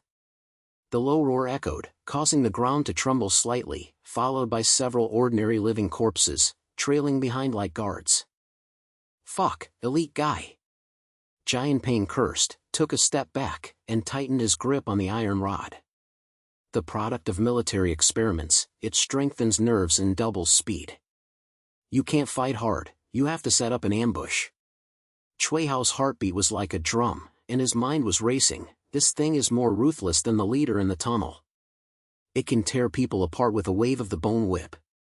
He grabbed Giant Pain. My intuition is that its weak point is the lump, but its armor is thick. Giant Pain, with your military experience, set up multiple layers of traps. Yutong, analyze the weaknesses. Giant Pain's eyes lit up, and excitement flashed across his scarred face. Boy, you know your stuff. There's a logistics warehouse in the old military hospital, with wires and gas cans inside. I will lead the way, and you will guide intuitively, with Yutong behind.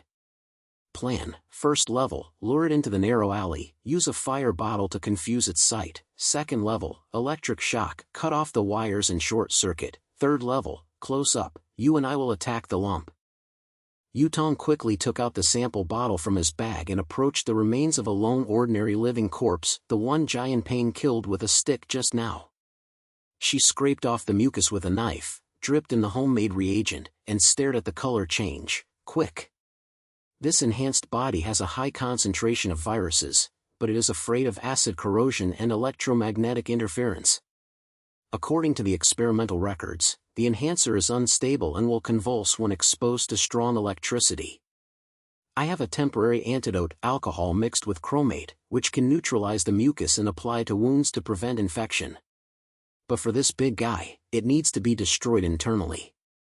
She handed Cui Hao a small tube of blue liquid, and the cool touch seeped into the palm of her hand. Apply the axe and inject when it comes into contact with the lump. Be careful, they have learned to hunt as a team. Cui Hao took it and felt a warm current coming over him. Team, this is the backing. Xiao Men's face flashed in my mind. She was chopping vegetables in the kitchen with skillful skills. While cutting, she complained, Haozi, you came back late and the food is cold. Xiao Jia was playing football in the living room. When the ball hit the wall, he giggled, Dad, catch it. Those days were as ordinary as water, but they were his whole world.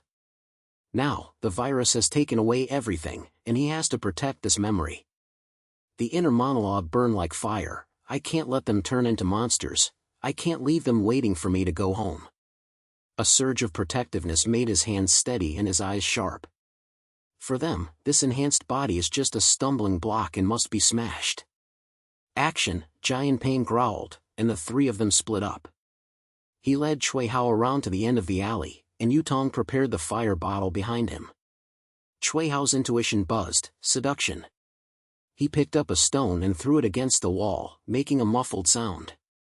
The strengthened body's head turned sharply, and the bone whip was thrown out, smashing the wall and sending fragments flying like rain.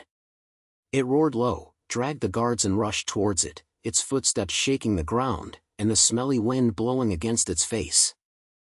First level ambush, narrow alley. Yutong threw the fire bottle, the glass shattered, the flames burst out, burning one of the guards, and the burning smell filled the air. The enhanced body's vision was confused, and the bone whip was swung wildly, smashing down a wall, but Cui Hao instinctively dodged, left. He dragged Giant Pain away, and the fragments grazed his shoulder, causing burning pain. Second floor. Giant Pain yelled, dragging out the wires from the warehouse and connecting the bare ends to the gas tank. The short circuit caused sparks to fly. The electric current hums, and the enhanced body rushes into the range. The lumps are convulsed by the electricity, and the movements are stiff like a machine stuck.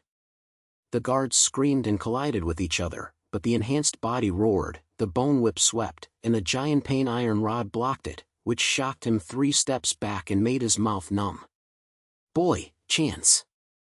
Cui Hao's heart was like a war drum, and his intuition was like a preview of the scene. The mass was exposed, and the inside was pulsating. He applied the antidote, and the axe flashed blue and jumped out of the shadows. The enhanced body turned around and swung the bone whip towards him. Cui Hao predicted the trajectory and rolled to the ground. The whip hit the air and the ground cracked like a spider web. The moment he stood up, he rushed straight into the mass, pierced it with the axe blade, and injected it with blue liquid.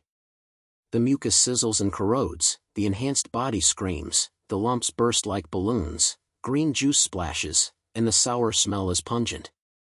Cui Hao did not retreat, and took advantage of the situation to twist. The axe was deeply dug in, and the muffled sound of the internal tissue tearing was heard.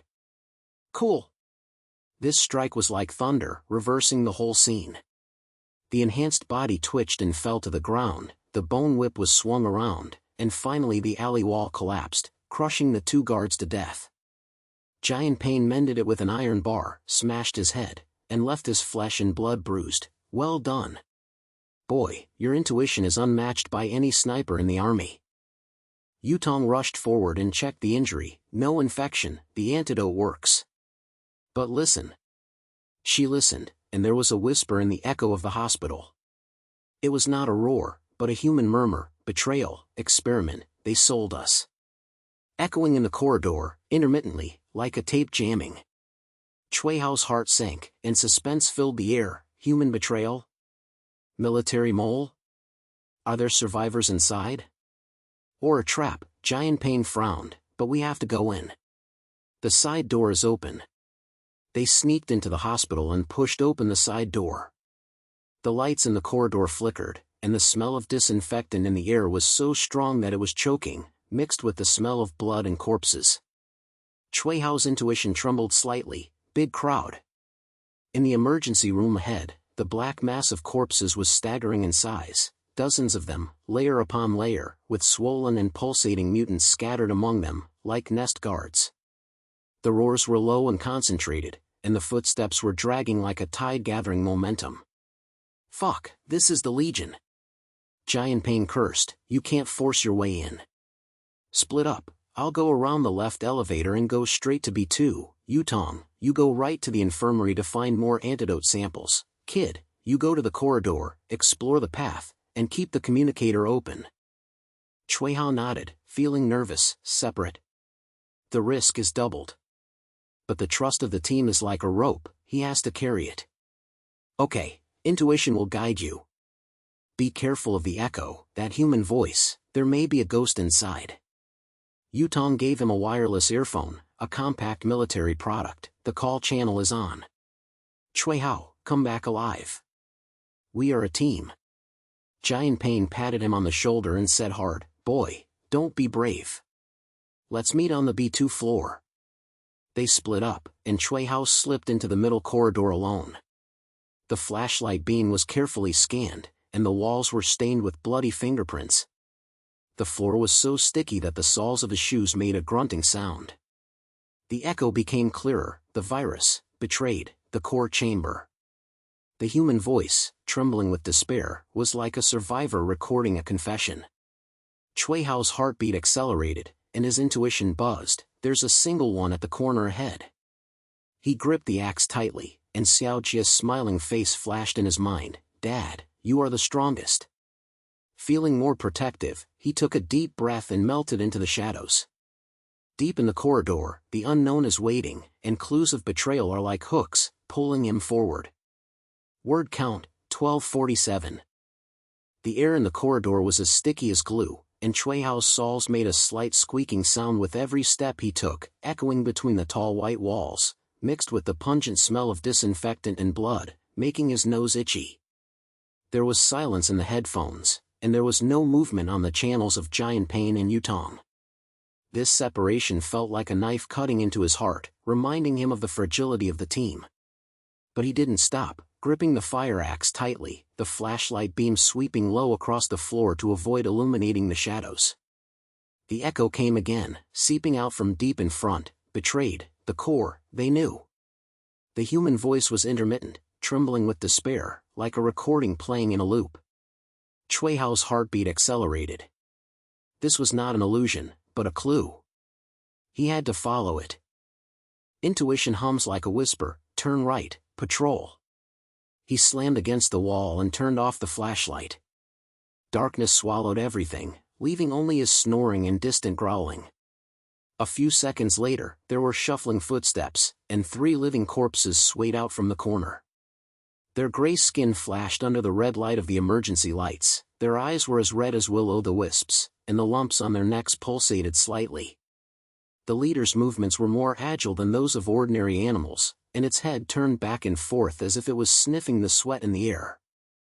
Cui Hao held his breath and his mind was racing. You can't fight hard, You have to go around.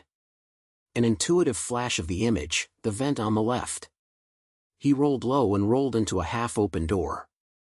Inside was an abandoned waiting room, with overturned chairs and scattered medical record folders piled up into a hill. The living corpses walked by, and the harsh sound of claws scraping against the wall faded away. Only then did he let out a sigh of relief. Sweat flowed down his forehead and into his eyes, making him feel hot and salty. "Shit, this place is like a maze," Cui Hao whispered to himself, static noise coming from the earphones, and no one responded. He groped forward and pushed open a door marked Archives Room. It was so dark inside that he couldn't see his fingers. When the flashlight swept away, the shelves were filled with dusty file boxes, and the air was filled with the sour smell of moldy paper. He opened one casually, and inside was a thick diary with "Military Secret, Neural Enhancement Project" printed on the cover. Cui Hao's heart skipped a beat and he opened the page. The handwriting was neat but scrawled, date, March before the outbreak. The test volunteers responded well and the virus vector was stable. But the superiors ordered, speed up and ignore ethics. The funder, an unknown company, asked to implant a tracking module, not pure enhancement, but control. He frowned and continued to read. In May, the first case went out of control. Virus mutation, bloodthirsty plus imitation. Internal report, this was not an accident, it was part of the experiment. They wanted to use it as a weapon and sell it to foreign forces. We are pawns.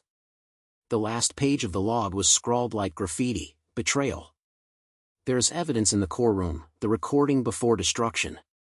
Save us. Cui Hao's hands trembled slightly, and his mind was buzzing. Man-made conspiracy? Is the military selling viruses as weapons? This is not a natural disaster, it is a man-made disaster. From the day the virus broke out, he thought it was God's joke. The fear of the apocalypse was like an invisible net, wrapping him up and suffocating him.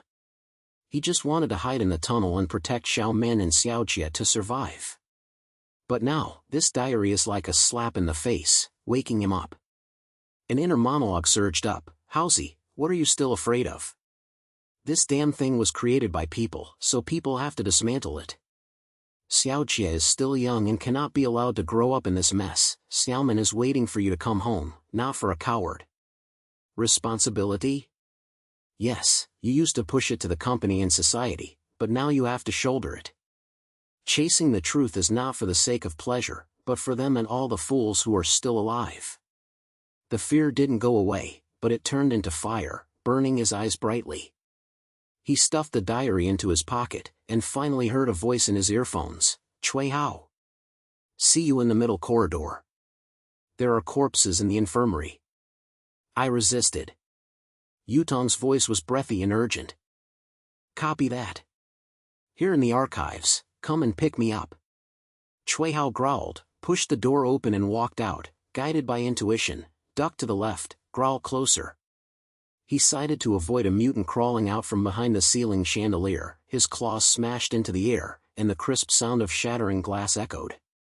While running, he rushed into the middle hall, where Jian Pain and Yutong were already there. Jian Pain's iron rod was stained with blood, and Yutong had a temporary gauze wrapped around his arm. His face was pale but his eyes were firm. "Boy, log?" Jian Pain gasped, and hit an ordinary living corpse that came towards him with a stick. His brains splashed to the ground, and the hot stench hit his nostrils. Cui Hao nodded and handed over the diary. "Man-made disaster. The military sells viruses as weapons, and the companies that fund it are shady. There is evidence in the core room, but this echo is like a recording trap." Yutong took it, glanced quickly, and frowned. "It matches my memory. Laboratory project, enhanced soldiers on the surface, and biochemical weapons behind it. Yutong upgrade? No, I have to use this knowledge."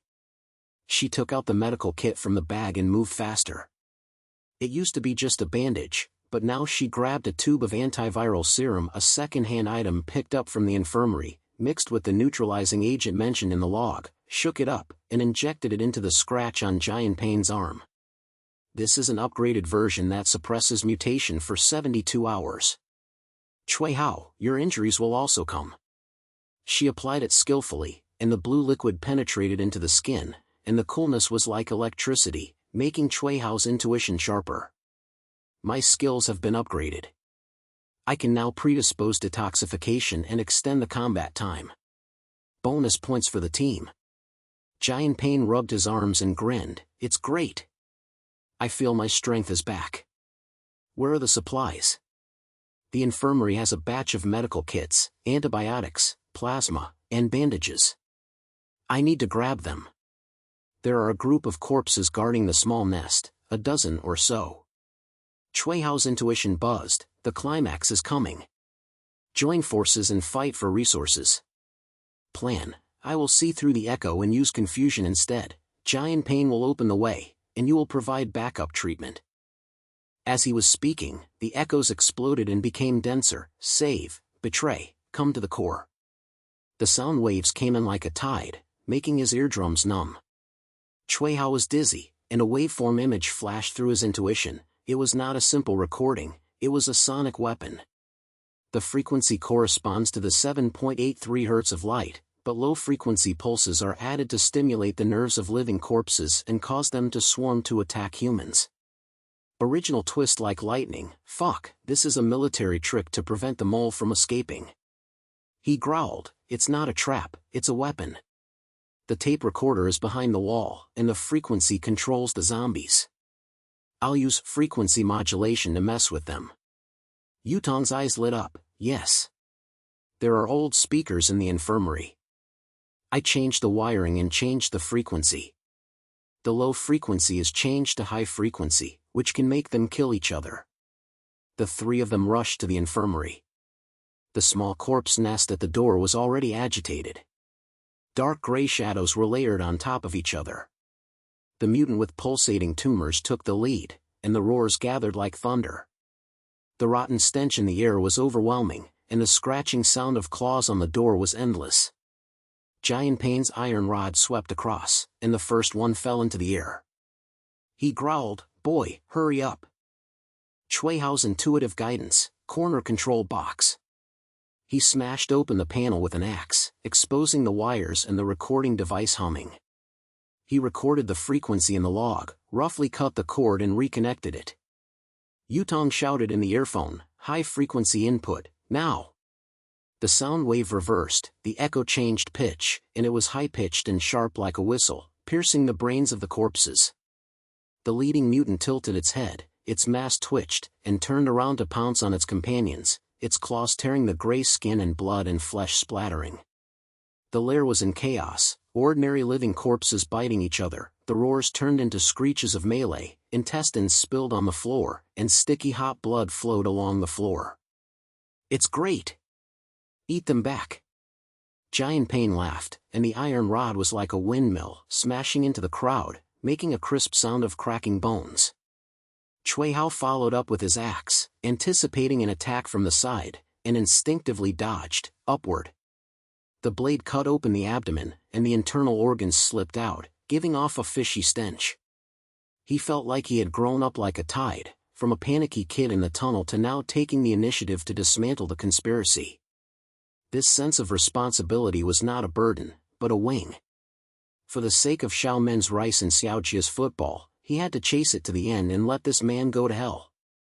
Behind Yutong Hall, fire bottles were thrown continuously, and the flames burst out and burned three of them. The smell of burnt meat filled the air. She shouted while throwing them away, the supplies are on the shelf, grab them.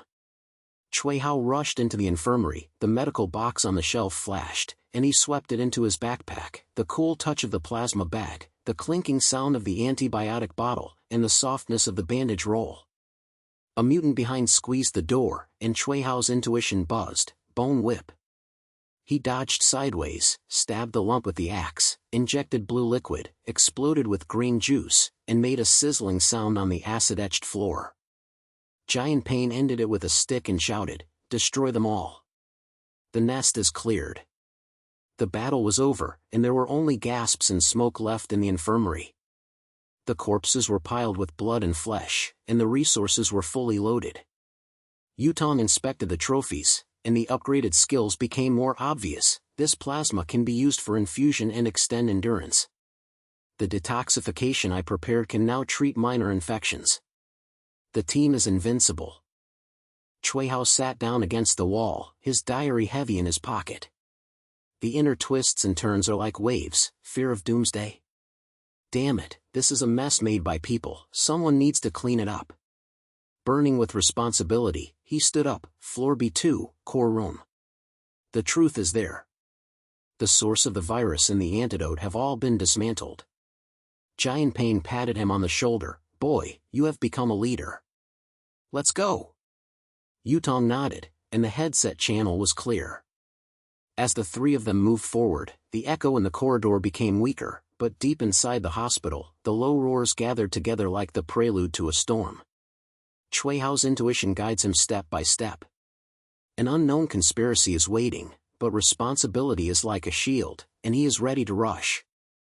Word count, 1245. The underground passage of the hospital looked like the intestines of an entrenched python. When the iron door at the stairway creaked open, Cui Hao's flashlight beam penetrated the darkness and illuminated the damp concrete walls covered with mold and dried blood. The air was as hot as a steamer, mixed with the pungent smell of chemicals and the sweetness of decay, making the three of them frown involuntarily. The footsteps echoed on the stairs, low and suppressed, and the distant roar was like rolling thunder, coming from the depths of the B2 floor. Cui Hao walked in the front, his intuition was like a low-frequency pulse trembling, something big was waiting deep down. He whispered, "Be careful, this floor is different. The core of the virus is in the laboratory area, but the nests are densely packed. Giant Pain, you open the way. Yutong, look at the map as you walk." Giant Pain carried the iron rod and stood in front of him with his strong body. Sweat rolled down his scarred face. "Boy, you should act like a leader. I'll listen to you, but when it comes to tough stuff, I'll go first. Yutong, where's the analysis?" Yutong held an old tablet she picked up from the infirmary, and the dim light of the screen reflected on her pale face. She clicked as she walked. Floor B2 is divided into 3 areas: logistics, experimental assistance, and core room. The log said that the virus leaked from the test tube in the core room, but the echo seems like a monitoring system is running. The core is at the end of the east wing. There is a main console behind the door that can control the frequency of lights and sound waves in the entire hospital. The power there must be cut off first, otherwise the corpses will continue to flow. The 3 people went down to the end and pushed open a reinforced steel door. The B2 floor corridor suddenly opened up, but the lights flickered intermittently, and the red light beat like blood, illuminating the surveillance cameras embedded on the wall, some of which were still rotating and buzzing. The air was thicker, and the chemical smell was as pungent as swallowing a bottle of bleach. Cui Hao's intuitive buzzing intensified. The first wave. Here they come. 3 mutants on the left wing. He growled, grabbing Yutong's arm and retreating. As soon as he finished speaking, gray shadows poured out of the left passage, and 3 mutants rushed towards them dragging their deformed limbs. Their skins split open, revealing the squirming muscles underneath. The swelling on their necks pulsed like a heart, and they uttered an imitated whisper. "Come in. Core." The voice was distorted like a cassette, and the scratching claws made a harsh friction. Giant Pain's iron rod swept across, and the first one fell into the air. He growled, "Fuck your mother's monster." The head of the stick hit the lump, bursting with green juice and spewing out a sour smell.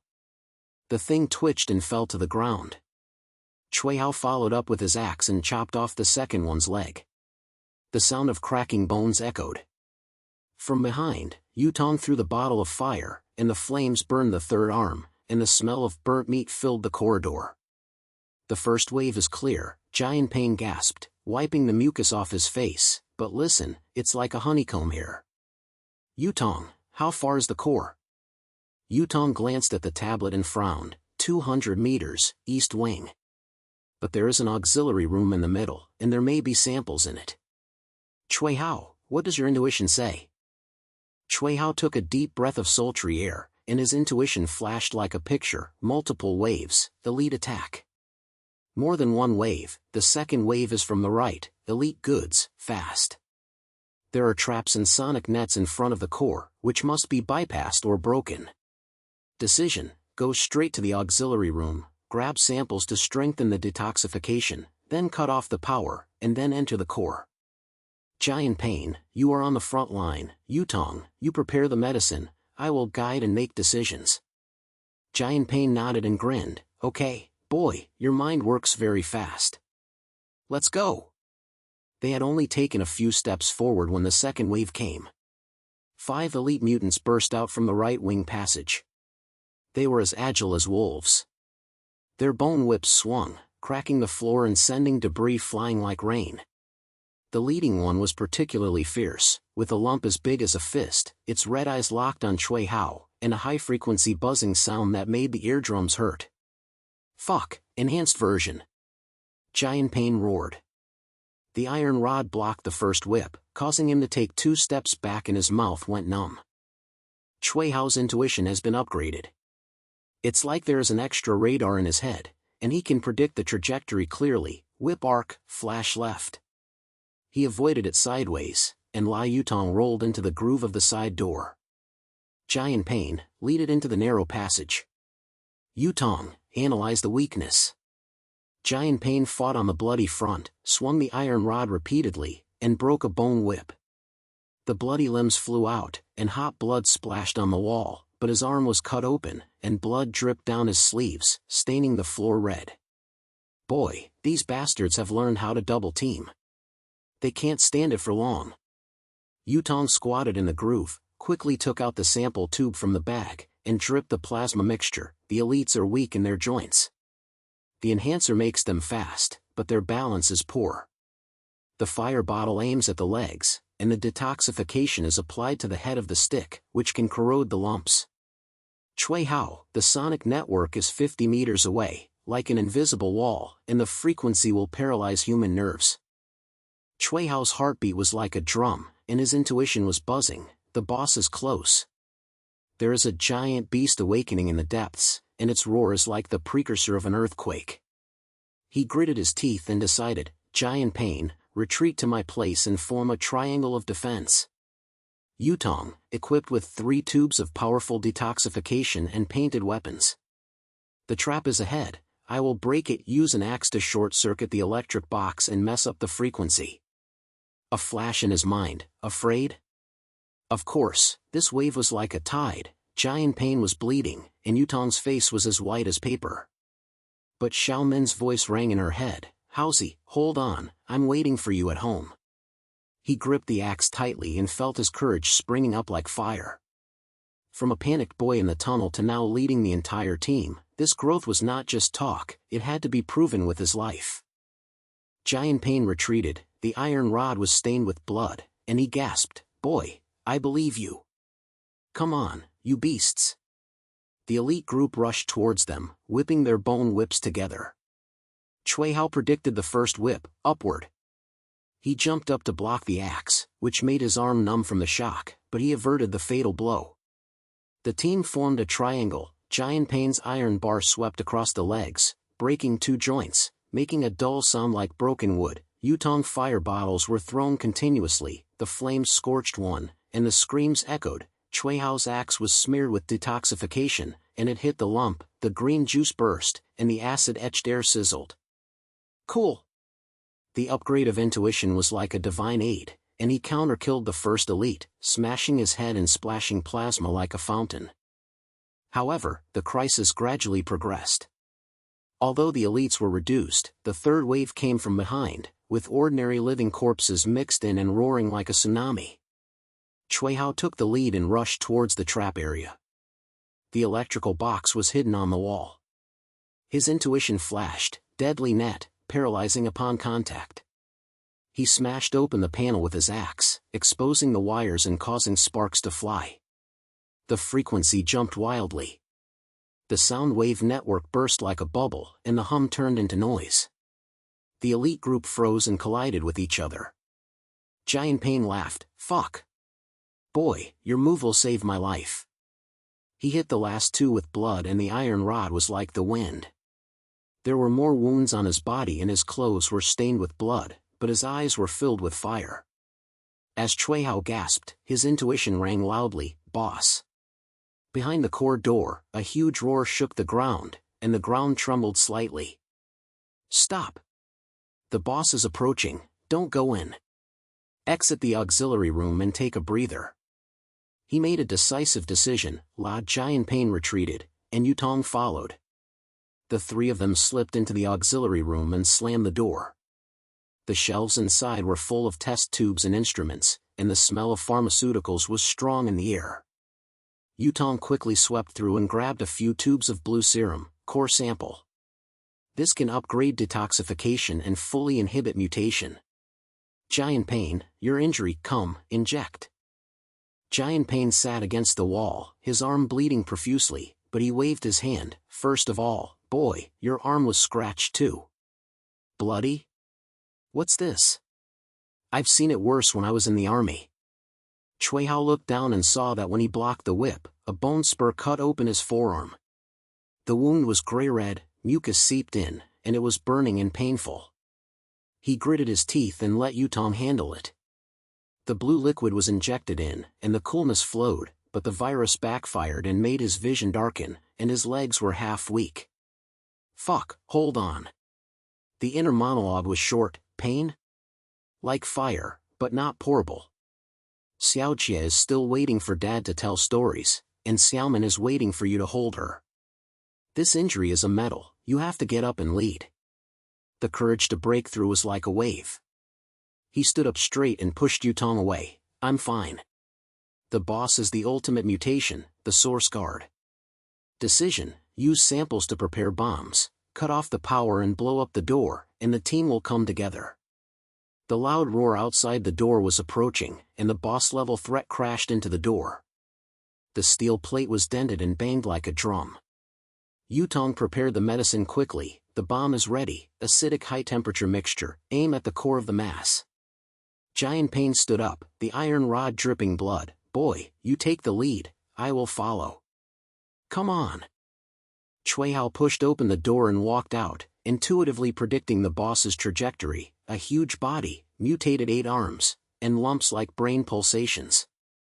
The door shattered, and the giant beast jumped out. It was 3 meters tall, with bulging muscles under its gray skin.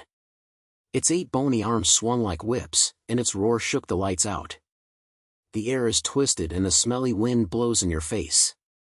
But Cui Hao did not retreat. "Jian Pain, break the arm on the left. Yutong, bomb on the right. Follow your intuition."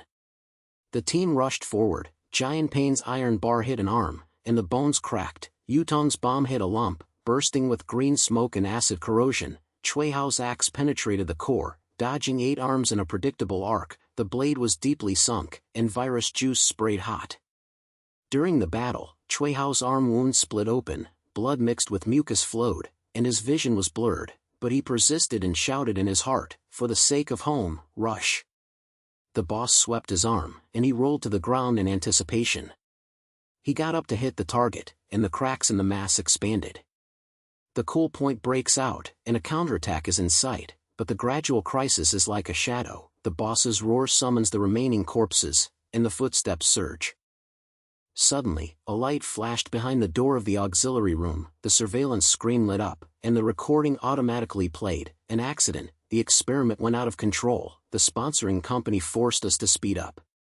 The virus was originally an enhancer, mixed with foreign samples, and mutated into a weapon.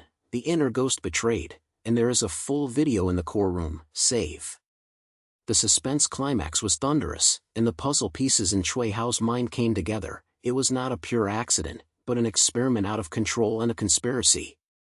The military funded companies to sell viruses, and insiders leaked them, causing a major outbreak. The full story of the man-made disaster was revealed, and his heart was as cold as ice, but his fire was even stronger. The truth is at the core. Blow it up, go in and end it. Half of the boss's mass exploded, and his huge body twitched, but his 8 arms were still swinging around. Cui Hao was hit in the shoulder, which hurt like a broken bone. He rolled to the ground and vomited blood, and his vision was black. But he got up and shouted, "Team, attack together." Jian Pain's iron rod penetrated, Yutong's second bomb followed, and Cui Hao's axe made the final stab. The boss collapsed, a mountain of flesh and blood shook, and the ground cracked.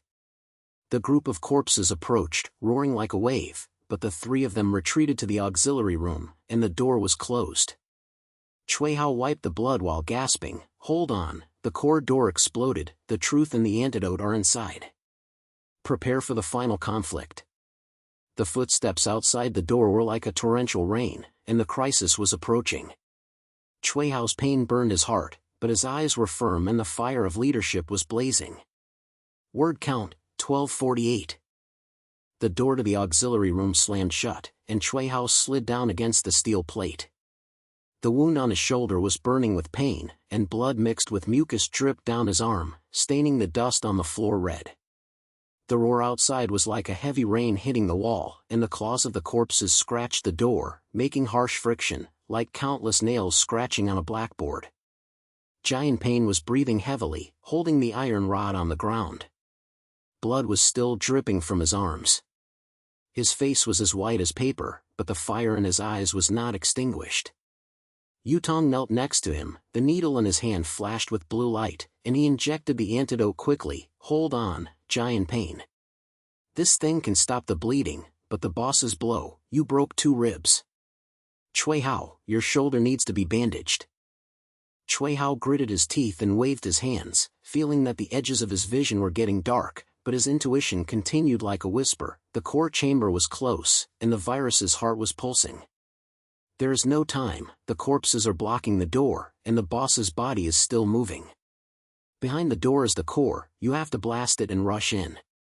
Yutong, use the remaining samples with bombs. Jian Pain, hold the door, and I will guide you. He stood up, his eyes were blurry with pain, but Xiao Min's face flashed in his mind. She smiled and handed a bowl of hot soup, and said, "Haozi, eat, don't always work overtime and get hungry." Xiao Jia was yelling next to him, "Dad, tell me a story." The warmth was like an anchor, holding him back. Waves of despair surged in my heart. This hospital is like a bottomless pit, with layers of conspiracies and endless monsters. How can I, a fucking office worker, handle it? But in despair, a fire breaks out. You have to carry it even if you can't bear it. For them, I have to become a leader, not a rabbit hiding behind. I have to lead them out and tear this mess apart. Transformation was like carvings on a knife. He gripped the axe tightly and said in a steady voice, "Team, listen to me. Blow up the door, all at once." Yutong nodded, grabbed the last few tubes of reagents from the shelf, mixed them with acidic solvent, and shook them into a dark blue spherical bomb. The coolness seeped into the palm of his hand. "It's done.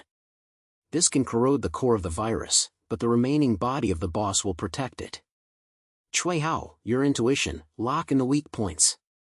Jian Pain snorted and knocked on the door with an iron bar to confirm. The roar came closer. "Boy, you have the final say. Come on, kill them."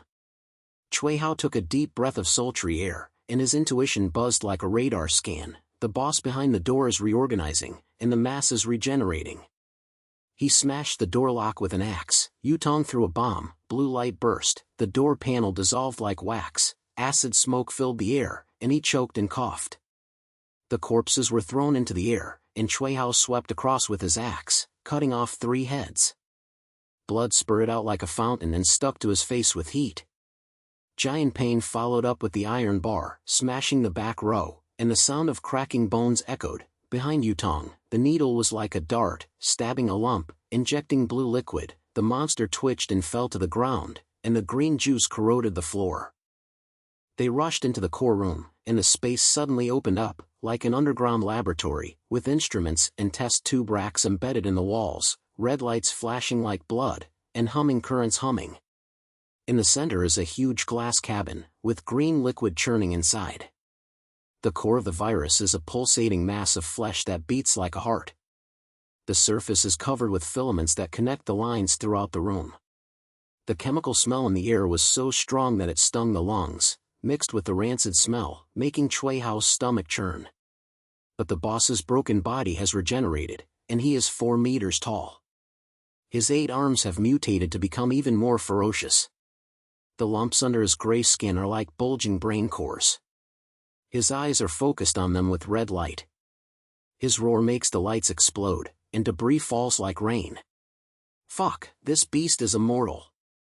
Giant Pain growled. The iron rod blocked the first arm, and the bone whip was thrown, cracking the floor, and the shock wave made the 3 of them stagger. Cui Hao's intuition caught it like lightning. The weakness is at the base, the thread connecting the core. Giant Pain, use your left arm to smash the base. Yutong, inject the antidote into the lump and cut it to regenerate.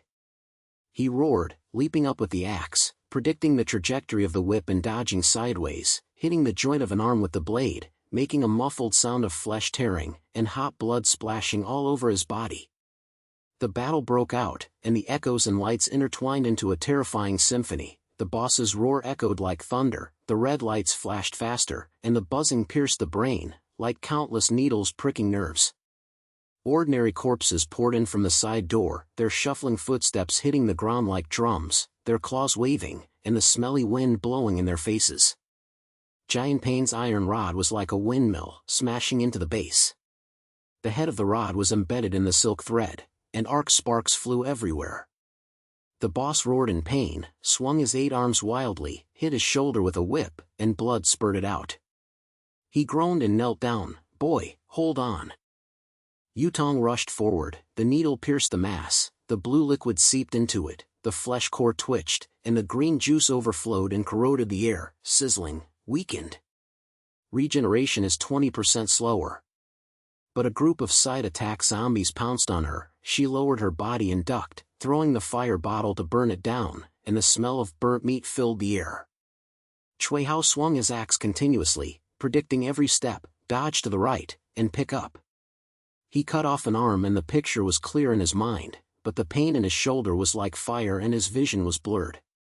A sense of relief surges up. The team works together. This is not a lone wolf, but an iron triangle. But as the crisis approaches, the boss mass pulses faster, releasing an original twist, the hallucination wave. The air twisted, and Cui Hao's vision went dark. Images of Xiao Men and Xiaojie emerged. They were laughing and laughing at the door of their home, but they suddenly turned into gray living corpses and rushed to bite him. Dad, why don't you save us? Xiaojie's voice was distorted and his claws clawed at his heart. Giant Pain's hallucination was that the battlefield collapsed and the corpses of his comrades were strewn across the field. He was stunned and let go of the iron bar. Yutong saw the hospital explode and the patients screamed. She squatted down holding her head. No, my fault. Cui Hao's heart was like a knife, and he was desperate. Fuck, is this an illusion? Virus plays psychological warfare? Xiao Men's face was distorted, blood flowed from his mouth, and he almost collapsed. But my intuition was like an anchor, buzzing loudly. Fake. Frequency disorder, low-frequency pulses from the mass. He bit the tip of his tongue, woke up from the pain, and shouted, illusion. Giant Pain, smash the pile of corpses in front of you, it's fake. Yutong, listen to my voice, the lumps are releasing, and the threads are broken. The inner transformation is like fire and rebirth. Despair? Damn it, I've seen a lot of shit from the tunnel to here. Xiao Men and Xiaojie are my light, not monsters. In these last days, I must be a decent leader and save them from the invisible. He rushed towards the boss and smashed a thread with his axe. The hallucination wave weakened and the image shattered like glass. Giant Pain shook his head to wake himself up, picked up the iron rod and laughed. Boy, God's help. Do it. He jumped up bloody and hit the base. The silk thread broke and the arc flashed. The boss's roar changed the tone and his 8 arms became stiff. Yutong stood up, her eyes red but determined. Cui Hao, thank you, let's attack together. She injected the last tube of detoxification, straight into the mass. The flesh core was corroded and the green liquid spurted out like a fountain. Reversal orgasm breaks out. Cui Hao's intuition is locked, the core is exposed. Giant Pain, the iron rod penetrates. Yutong, the bomb follows. The team worked together like gears. Giant Pain's iron rod pierced the base, electric current coursed through the boss's whole body, and he twitched like an electric chair. Yutong's blue bomb was thrown, and the explosive acid smoke filled the air, corroding the threads and breaking them. Cui Hao's axe made the final blow, dodging the residual arm in a predictable arc, and piercing the heart of the lump. The blue blade sunk deeply, and the virus juice exploded and sprayed all over the body. The boss's roar shook the sky, his 8 arms collapsed, the mountain of meat fell to the ground, cracking the floor, and the shock wave sent the 3 people flying back. The core cabin glass shattered and green liquid poured out, but the pulsation of the meat was weak, leaving only sporadic beatings, partially destroyed. The lights went out, the echoes stopped, the corpses were in a mess, biting each other, and the roars turned into screams of melee. Cui Hao gasped and knelt down, his shoulder injury was torn open and bleeding was pouring out, his vision was dark, but his heart was as calm as a lake. He had transformed, from an office worker who was afraid of death, to this doomsday leader. This fire of despair burns out my bones. For Xiaomen and Xiaojia, and for the team, I have to take the lead and break out of this hellish place. Giant Pain patted him on the back, a little softer. Boy, you saved us. Half of the core is destroyed, the virus is weakened, and the whole city's zombies should be in chaos. Yutong inspected the core fragments and picked up a tube of pure samples, prototype antidote. This can be used to prepare a fully effective medicine. But the main console is still there, and the military video is there. We need to get evidence. The corpses are still pouring in. The way out is the elevator. Cui Hao stood up, his axe dripping with blood, and his intuition guided. The right wing is safe. Let's go. Get the video and evacuate the hospital.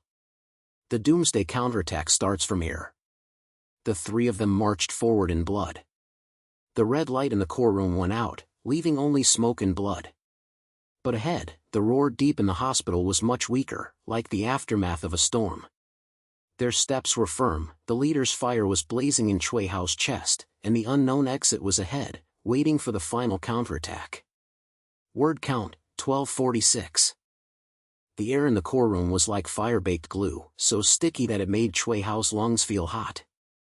He was breathing heavily, and the wound on his shoulder opened more severely. Blood dripped down his arm and mixed into the green liquid on the ground. The sizzling sound seemed to be mocking his persistence. The remaining body of the boss collapsed into a pile of rotten flesh. The 8 arms twitched and hit the ground, making a thunderous impact. The core of the mass was still pulsing weakly. Green juice gushed out like a spring, and the sour smell was so pungent. The group of corpses squeezed in from the side door, the black and gray shadows piled up, the roars gathered into a tide, and the harsh sound of claws scraping the floor was endless. Giant Pain stood firm against the iron bar, the whip marks on his shoulders were bloody, and he growled, "Boy, this beast is not dead." The core capsule is still moving, the silk thread is broken, but the heart of the virus is beating. We must end it. Yutong knelt beside the broken glass and picked up the last tube of pure sample. The blue liquid flashed under the light. Her face was pale but her movements were steady. Yes. The sample shows that the core is the virus matrix. If it is destroyed, neutralizing gas will be released, the emergency protocol of the laboratory, automatically spreading the detoxification fog. Cui Hao, your intuition, lock in the last weakness. Cui Hao's vision was blurred, and the pain was like thousands of needles pricking his heart, but his intuition rushed through his brain like electricity, and the picture emerged clearly, the main vein in the bilge, the gathering point of the green liquid. He gritted his teeth and stood up, clenching the axe tremblingly, and a flash of Xiao Men's face flashed in his mind. She was waiting for him at the door of the house, the sunset lengthened her shadow, and she said with a smile, "Haozi, are you back? The food is hot." Xiaojia tugged at the corner of his clothes. "Dad, hold me." The warmth was like fire, awakening his will. The inner monologue is as short as a knife. Fuck, what does this pain mean? For them, I have to smash this devil's heart and let the virus go away. From a panicked rabbit in the tunnel to the current leader, this growth is paid for by blood, and it is worth it. Giant Pain, cover the left. Yutong, block the corpses on the right with fire bottles. Cui Hao roared, his intuition guiding him to rush to the bottom of the bilge with his axe raised high. Giant Pain's iron rod swept across, smashing away 3 living corpses that rushed towards him, and his brains were splashed to the ground. He roared, "Boy, get on. I'll hold on." The stick head was swung repeatedly, and the bones cracked and echoed, and blood sprayed like rain, but a mutant claw scratched his thigh, and the blood stained his trousers red. He groaned, and half of his legs became weak. The Yutong fire bottle was thrown, and flames burned the center right wing. The smell of burnt meat filled the air, and the corpses shrieked and retreated. She threw it and shouted, "Cui Hao, hurry! The gas valve is at the bottom of the bilge, break it open and release it." Cui Hao jumped over the remaining arm of the boss and predicted the trajectory of a claw attacking from the side. Low flash. He rolled sideways, raised the axe blade, and sliced open the thing's abdomen, and the sticky and hot intestines slipped out. The moment he stood up, his intuition locked, valve. The axe hit, the glass bilge shattered like thunder, and green liquid splashed onto his face, sour and hot as fire, but he did not retreat. The blade dug deep into the main vein, and the pulsating meat exploded like a heart, and green juice splashed everywhere. With a muffled sound, the gas valve in the cabin burst, white mist exploded like a smoke bomb, and the detoxification gas filled the entire core chamber. The coolness seeped into the air, carrying a faint medicinal fragrance, diluting the rancid smell. Cool. Cui Hao felt the fire in his body explode. This blow was like thunder, and the source of the virus was shattered. The boss's remaining body twitched more and more, the lumps corroded and squeaked, and his 8 arms hung down weakly. His last low roar was like a dying gasp, and he collapsed into a puddle of mud. The group of corpses became restless, and the gas seeped into their gray skin like invisible hands. The roars changed in tone, from a wild low to a painful scream. The leading mutant tilted his head, and the lump burst and green juice flowed out. He moved stiffly and fell to the ground. The ordinary living corpses behind collided with each other and clawed at their companions. The muffled sounds of flesh and blood tearing came one after another, like a dog-eating dogfight. The entire B2 floor echoed with screams of collapse, the light frequency jumped wildly, and the red light flashed like a broken pulse. The virus tide began to recede, and the scene of cannibalism made Cui Hao's heart skip a beat. It's reversed. In this Doomsday, the counterattack starts from here. Fuck. The gas works.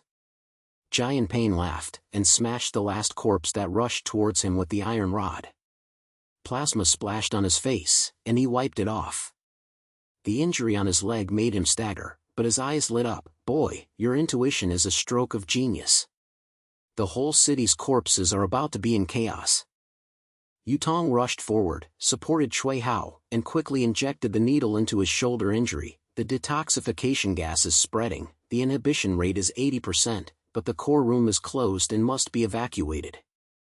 Where is the video? The main console is over there. Cui Hao nodded, sweating from the pain on his forehead, but his intuition was still buzzing. Safety window. He took the lead and rushed to the main console in the corner. The instruments were humming and the screen was flashing old videos. Behind the Giant Pain hall, iron rods blocked the remaining corpses, and the roars became much weaker. The monsters moved slowly, and white mist appeared on their gray skins, as if they were melting.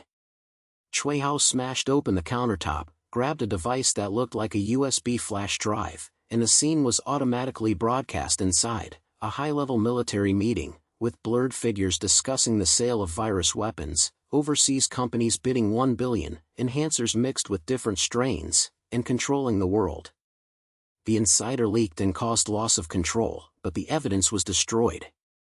The screen cut to the laboratory, scientists screamed, the virus jumped out of the test tube, and the first batch of infected people mutated, and the roar echoed. The last frame, the face of an officer. Yutong recognized, that's my boss.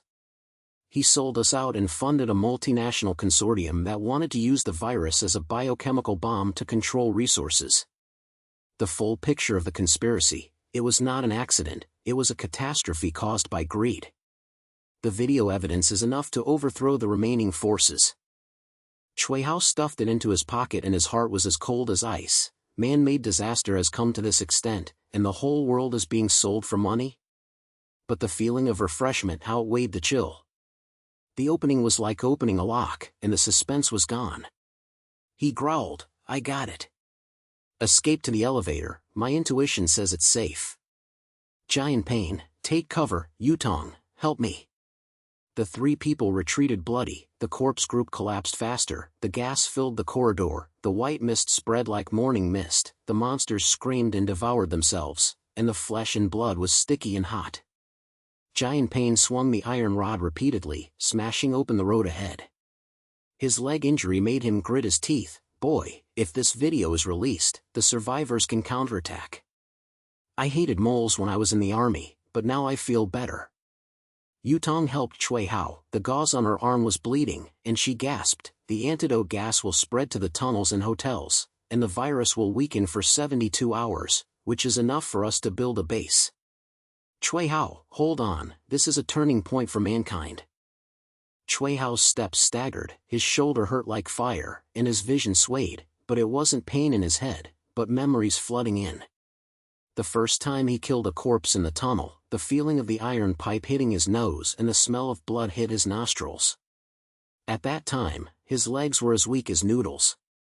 He just wanted to go home and hug Xiaomin, and heard Xiaojie shouting, "Dad, you are late." The panic when the hotel doorbell rang, Giant Pain and Yutong appeared, like a rescue force sent from the sky. He changed from a lone wolf to a member of the team, and the warmth at that moment was like an antidote. The echo from the hospital revealed the conspiracy, and the faces of his family members in the hallucination were distorted, and he almost collapsed. But now, the gas is released and the virus is fragmented. All this is for them.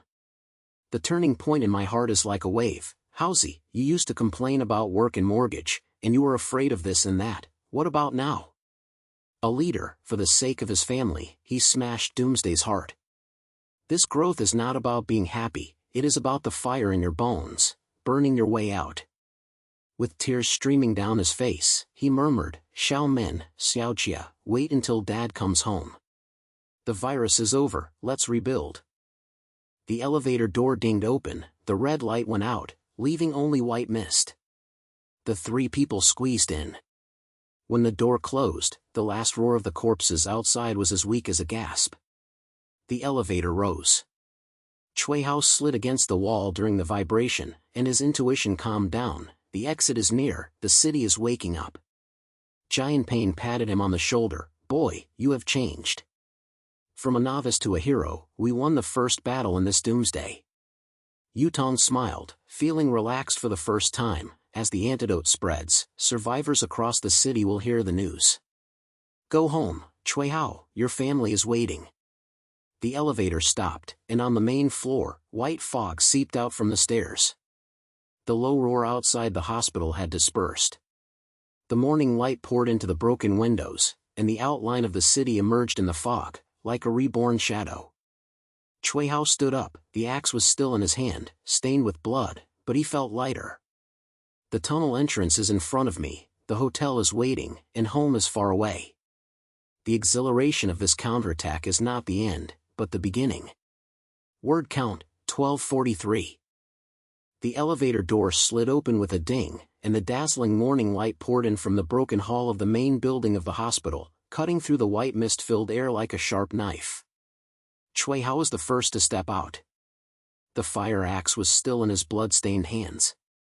The wound on his shoulder was burning with pain, but the pain was now like an old friend, reminding him that he was alive.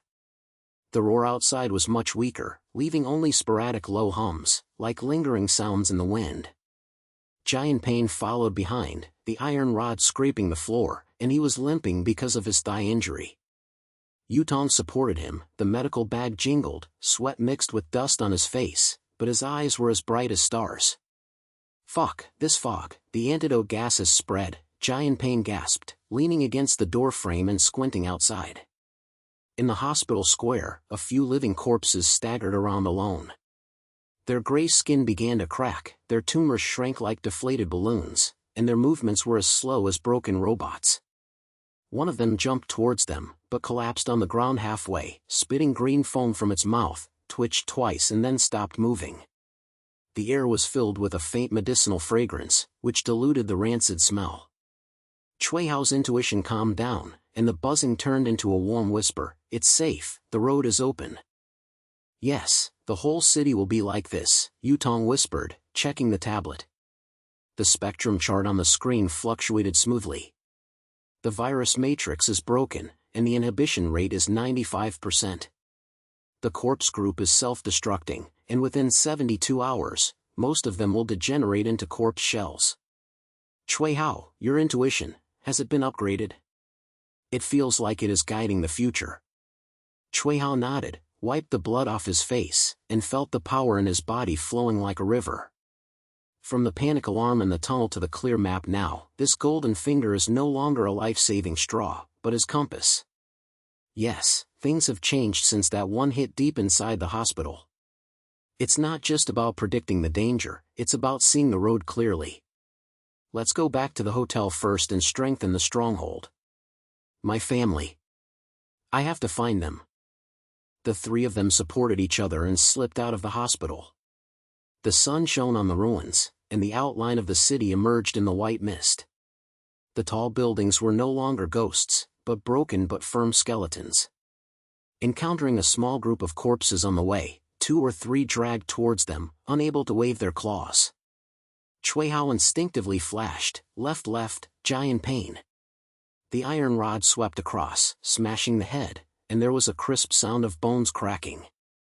The Yutong fire bottle was added, and the flames jumped up and burned the ash skin. The smell of burnt mixed with the aroma of medicine made the air fresher. Giant Pain laughed, despite the pain in his legs. Boy, your foresight is the eyes of the team. I used to be able to carry it alone, but now I have you too, it's great.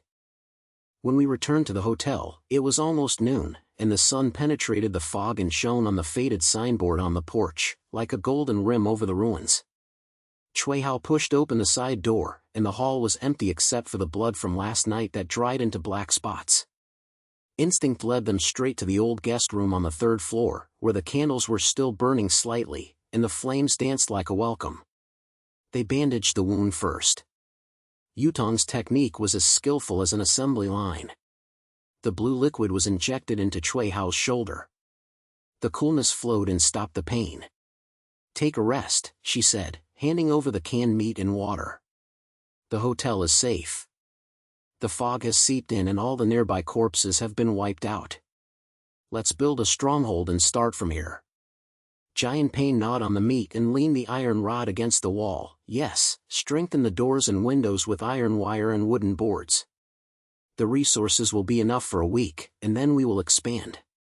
Cui Hao, are you taking the lead? Cui Hao swallowed his food and felt a little stronger. He looked out the window. The city was waking up in the fog, and there were sporadic fireworks rising in the distance. A survivor signal? My heart felt warm. From the despair and fear in the tunnel to the flame of hope now, this transformation was like the dawn breaking through the fog. Okay, I'll take it. But broadcast it first. The video and antidote information must be disseminated. There is an old broadcast room in the hotel. I remember it was mentioned in the diary, a military channel. They took action. Giant Pain and Cui Hao dragged wooden boards to nail the door and wire to wrap around the window grills. They acted in tacit understanding like old partners. Yutong took stock of the medical kit, upgraded the antidote formula, and piled blue tubes into a hill. This will cure the remaining infection, she said, patting Cui Hao on the shoulder. You saved us all. From the hallucination at the hospital, I thought it was over, but you woke me up. Team, that's it. The broadcast room is on the 2nd floor. When the dusty door was opened, the dusty air hit his face. The old transceiver inside was buzzing and waiting. Cui Hao's intuition flashed, turn on. He flipped the switch, the circuit sparkled, the lights came on, and the channel scanning sound sounded like an old radio. The U-disc was inserted, and the video was automatically played. The picture of the conspiracy of the top military officials scrolled, and the voice echoed, virus weapon sales, out of control, the evidence is here. Cui Hao grabbed the microphone, his voice was as steady as a rock. All survivors, listen. I am Cui Hao, broadcasting from the suburban hotel. Source of the virus: the head is in B2 of the hospital, and the military conspiracy is exposed. The video proves that it was a man-made disaster. The antidote gas has been released, and the corpses are degenerating. Formula: alcohol mixed with chromate, add serum to neutralize, suppress for 72 hours. The base is at Huaxia Hotel, at the entrance of the East District Tunnel. Come and meet. We counterattack, starting now. The signal was sent out, and amid the static noise, sporadic responses rang out, received. Survivors from the East area, come here. Antidote? Damn it, military bastard. The sound was like a wave, and Cui Hao's heartbeat accelerated. This was not a lonely roar, but a chorus of humans. Cool. From groping alone in the tunnel to now igniting the fire for counterattack, the feeling of leadership rushes through me like electricity. Just as they were celebrating, the transceiver rang again, and a familiar female voice came intermittently. Haozi. Cui Hao, is it you? I'm Xiaomin. We are in the old apartment in the north of Sherbei. Xiaojie is fine. I heard it on the radio. You are alive, great. The virus is weakened and we are out. Cui Hao's heart felt like it was being hammered, and his eyes became hot. He grabbed the microphone tightly and his voice trembled. Xiaomin. It's me. Where is Xiaojie? Dad is back. Dad will take you home. The hotel is safe, wait for me to pick you up.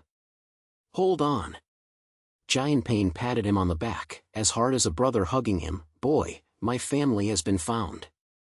It's great, we won this Doomsday. Yutong smiled, with moist eyes. The team has expanded. Cui Hao, from a doctor to your partner, I have witnessed that you have changed. Cui Hao wiped away his tears and felt that all the shackles in his heart were broken. Recalling the first killing in the tunnel, the smell of blood made his legs weak, and the fear was like a black hole swallowing him, and he just wanted to hide home. The despair when the hotel doorbell rang, and the surge of living corpses. He thought it was over. In the hallucination in the hospital, Xiaomin and Xiaojie turned into monsters, and at that moment he almost collapsed. But what now? The golden finger of intuition is like an old friend, the team is like a shield, and the family is like light. This growth is not empty talk, it is crawling out of the quagmire of fear and rebirth through blood. For them, he led, for the world, he lit a fire. Hope is like sunshine, filling the heart. The gloom of Doomsday disappears, leaving only the road of reconstruction. In the afternoon, survivors began to arrive, first a dozen or so, emerging from the mouth of the tunnel, carrying weapons and stories, then in convoys, roaring in the direction of the old apartment.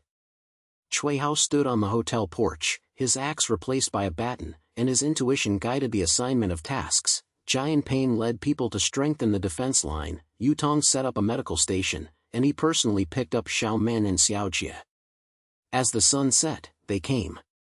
Xiaomin lost a lot of weight, but her eyes were bright.